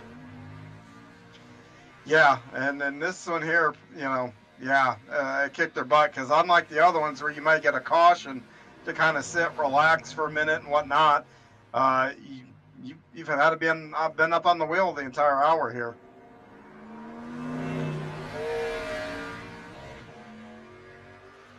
So you see Keith Jackson gaining on Gary Offit. He runs in the 8th position. And those are teammates. And I think they're kind of messing with each other. At least I think those are teammates. Well, Jackson makes it by. So he's good and clear there as Rayner Jr. is on pit road. Yeah, they are teammates. And now 3 laps to go.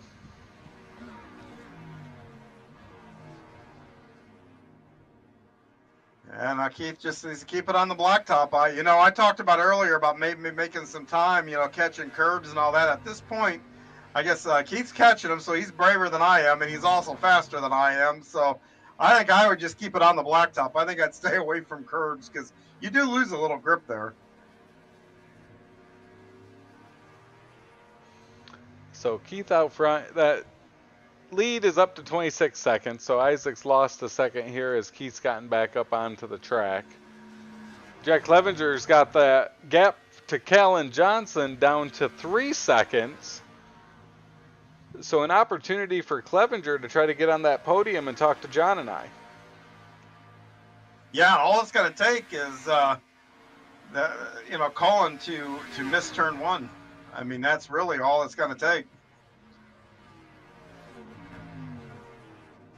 There he goes. Off track. God, no, I think I jinxed the guy. I'm not going to talk about Colin anymore. We had a run of that 1 year we did that yeah, series. we did. We had to shut you down in pre-race. Yep. But yeah, that off track. Look at this. We do got a battle.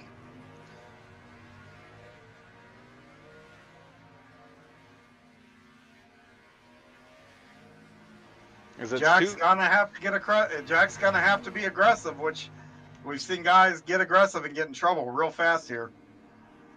It's 2 laps to go up front. Keith Jackson still leading comfortably there. We watch the closest track on battle right now is Jack Clevenger trying to chase down Colin Johnson for the 3rd position.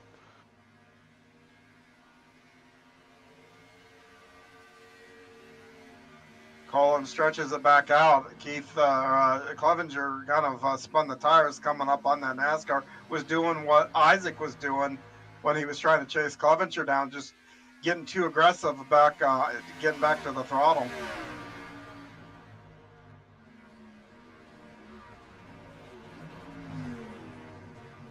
Clevenger's going to close right up to him. Look at this. Definitely outbroken. White flag waves as we watch this battle, John. Keith Jackson takes the white flag here. Oh, boy.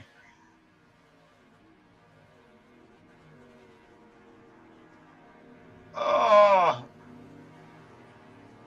Colin overdrove it a little, and Jackson capitalized once again. And man, oh man, one more true passing zone here coming up, and that's going to be getting back on the NASCAR track. What can Jack Clevenger do? Right here is his opportunity.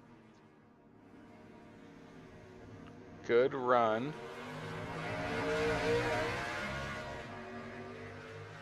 And he's going to have another lap to try to do something with Colin Johnson there. As our leader, Keith Jackson, makes his way through the infield, he'll be entering the final corner there up onto the backstretch of the oval. Oh, I saw the white flag. I thought these guys would be coming to the checkered flag. Yeah, Jackson, who was wildly outbraked Colin down here in 1. So I'm going to watch and see if he tries to make this pass down here in the first turn.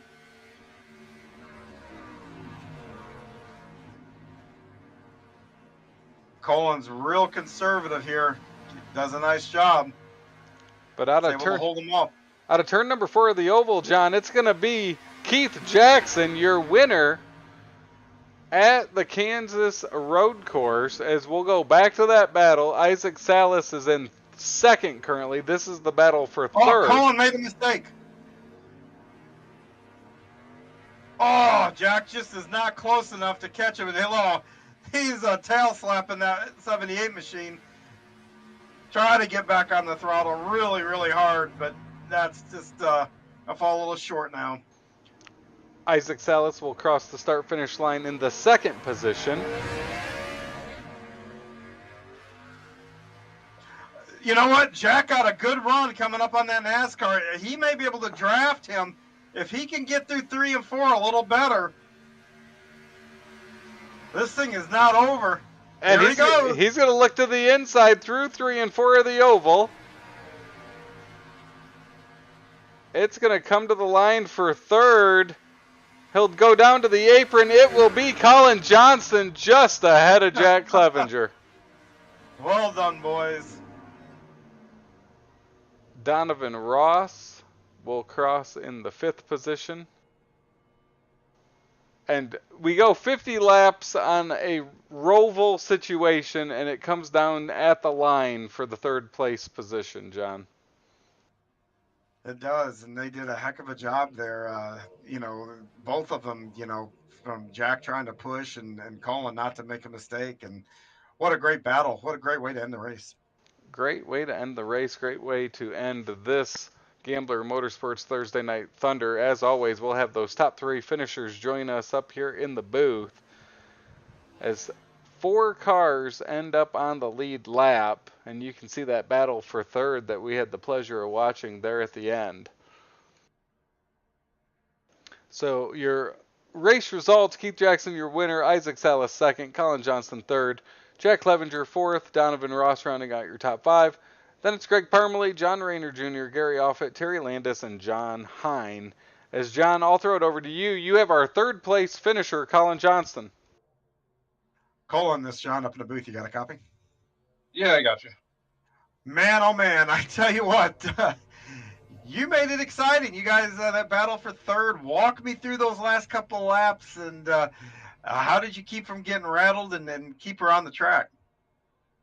I don't know if I kept from getting rattled. It seemed like the entire 3rd stint there on tires, both me and Jack both kept making mistakes and then coming back together. So yeah, I don't know. I just survived. That's about it. Well, you kept your wherewithal because you didn't spin the tires coming out of the NASCAR on a NASCAR 2 that last lap, and as I said, you were still on point. Yeah, we did see a few mistakes. You blew through turn 1 there once, and I think you overdrove the horseshoe a little bit, but he wasn't close enough to get you. How stressful is that though when these things don't break like for those of us that ran that 24-hour race? These things don't break like those cars. Tell me what that's like to have that kind of pressure. Yeah, that was it was actually a lot of fun. But yeah, a lot of pressure, a lot of nerves of trying to keep it on track. And like you said, it doesn't drive anything at all like the GT3s or something like that in the Daytona 24. Yeah, they sure don't.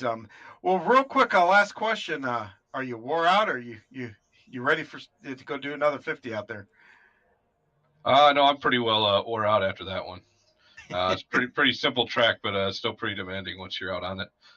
Yeah, well, you guys went over an hour there, and with no cautions, all that kind of stuff. And for some of you guys, actually did races earlier in the evening.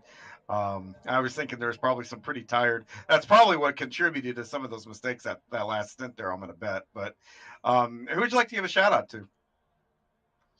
Team Watson Racing Setups. My wife for always putting up with this. You guys for broadcasting, and Roger for everything he does with the league. Awesome, bud. Well, we'll see you next week, and congratulations on your podium. Yep, thank you. That's Colin Johnston, our 3rd place finisher here in the Xfinity from Kansas. Travis, you've caught up with the 2nd place finisher in Isaac Salas. I did. Isaac, we a great run out there Friday night. We were talking about how it took you about 6 laps of hot laps to get comfortable on this roval track here at Kansas. Walk us through your night to a 2nd place finish. Yeah, it was a lot of fun. Definitely made some pretty serious mistakes that kind of cost me, but for not being here before, I'll definitely take a P2. I was making a lot of mistakes on my braking zones, and it's a part of it. So I apparently need to practice this a whole lot more. Walk us through, you short pitted there in the middle of the race. What was the strategy there, and did it play out as well as you wanted it to? Yes and no. I think my big thing with that was just trying to get away from everybody and either just have some clean track, or maybe if it did work, it almost bunny hopped me in front of them. Then whoever I was chasing got to chase me for once. But it was fine. It put me pretty well out there, and not really having to deal with many battles at all. So kind of just try not to make. It was kind of a battle against myself. You just try not to make any mistakes. Well, and John always makes fun of you about you being the young buck out there. It's almost over 4 hours of racing here tonight. How are you feeling? What did that race do to your energy level for the rest of the evening? I was fine before for the first three. This one wore me out, man. I'm Well, not made for road racing. well, a great run, Isaac. You come away with another podium finish here on Thursday night. Any sponsors you want to give a shout out to? Yep. Venom Racing for the support. Dean the Super Dirt Car Series for their support. Magnum Race Designs for the beautiful Bush Light paint scheme that we had on. Got Your Six Racing Network, RSN Trackside, Mission 22, Top Notch Trucking. Thank you guys for the amazing broadcasts week after week. It was fun to watch the one last week, even though I wasn't racing. And then yeah, just thanks to my friends. I know some of my family's watching, so thanks to you guys. Thanks to my girlfriend for watching as well. Well, great run. That is Isaac Salas. He is our second place finisher tonight, and that will complete our second and third place interviews. John, I don't know if I see Keith. Yeah, Keith Jackson. This is John up in the booth. You got a copy? Oh no, I don't see Keith. There he is. Hey, Keith Jackson. This is John up in the booth. You got a copy? You betcha, buddy. Well, Keith, you stunk up the show, man. You set sail there, and I gotta ask, what was it like out there for you? You basically all you had to do is really look out your front windshield. Yeah, that was a fun track. I had a lot of laps last night, so that helped. It helped quite a bit for this evening here. How much did last night translate to tonight? Were all the breaking points and all that kind of stuff all pretty much the same, or were you able to get a little more aggressive, or did you have to be less aggressive with this Xfinity car? It had a lot more grip than those trucks did, so you could definitely get in corner a lot harder than what you could last night, and you could get back into the gas a lot quicker too. Uh, so to me, they were a little bit easier than the trucks were here. Well, one thing we focused on was the final corner of the road course when you got back up on NASCAR 2 there. Um, what was the way to go? I saw some guys immediately get back up on the banking, which upset the car, and you watch them spin the tires. Was it getting the thing turned and blending a little bit further into the corner, or was it waiting till like almost coming out like you're coming out of the pits for a NASCAR race there? I tried to hit it a little bit of an angle so it didn't upset the car too much, and then just drive up all the way to the wall, or 3/4 up the track, and then shoot back down to try to gain some momentum, get back up speed a little bit quicker. Well, it's fun to watch you there, and I gotta ask. I mean, as solid as you were here, I mean, do you do a whole lot of road racing, or is it just this just was on the schedule, so you got some practice in and able to do well here? Yeah, I think I have a D license in road racing, so I don't do it very often, but I try to do quite a bit of asphalt stuff, and I think and asphalt old, road course asphalt, it all translates to each other. I believe so anyway. I think so too. And well, I got to ask, is it just the NASCAR stuff you do? Is it short track? What's your forte on the asphalt? Should I say? Which car and what series? I like the Xfinity cars; they're probably my favorite. But I'm going to run that Mass League with Preston. I think that's going to be a pretty good time at the short tracks with the late models. But mostly just Xfinity and trucks. But like I said, those late models, I think we've ran a couple races with him so far, and he's getting that fired up, and I think that's going to be a pretty good league to participate in. Awesome, my friend. Well, hey, I tell you what, congratulations on a dominating, butt whooping kind of night for you there. You beat up on them pretty good. Anybody you want to give a shout out to? Jack Devo, Greg, uh, Gary. They make it a lot of fun racing with them guys, and you guys putting this thing on pretty much every night of the week for us. You say thank you to them. I think I saw you mess with a couple of those guys along the way here tonight.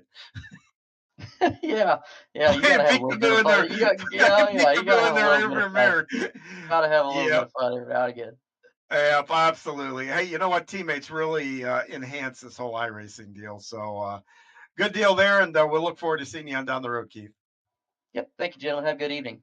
Yep, that's Keith Jackson, tonight's winner in the Xfinity Series from Kansas, and not just the Kansas Speedway, but the Kansas Roval. And Travis, fun night, long night for some of these guys, but that kind of wraps us up for the night. Fun night indeed, and it does. It comes to another close for Gambler Motorsports Thursday Night Now Thunder here on the Coast to Coast Racing League Network. For Extreme E-Speed TV, I am Travis Piersfeld, joined with John Hine as usual. We thank you for tuning in, and we look forward to seeing you at a racetrack soon.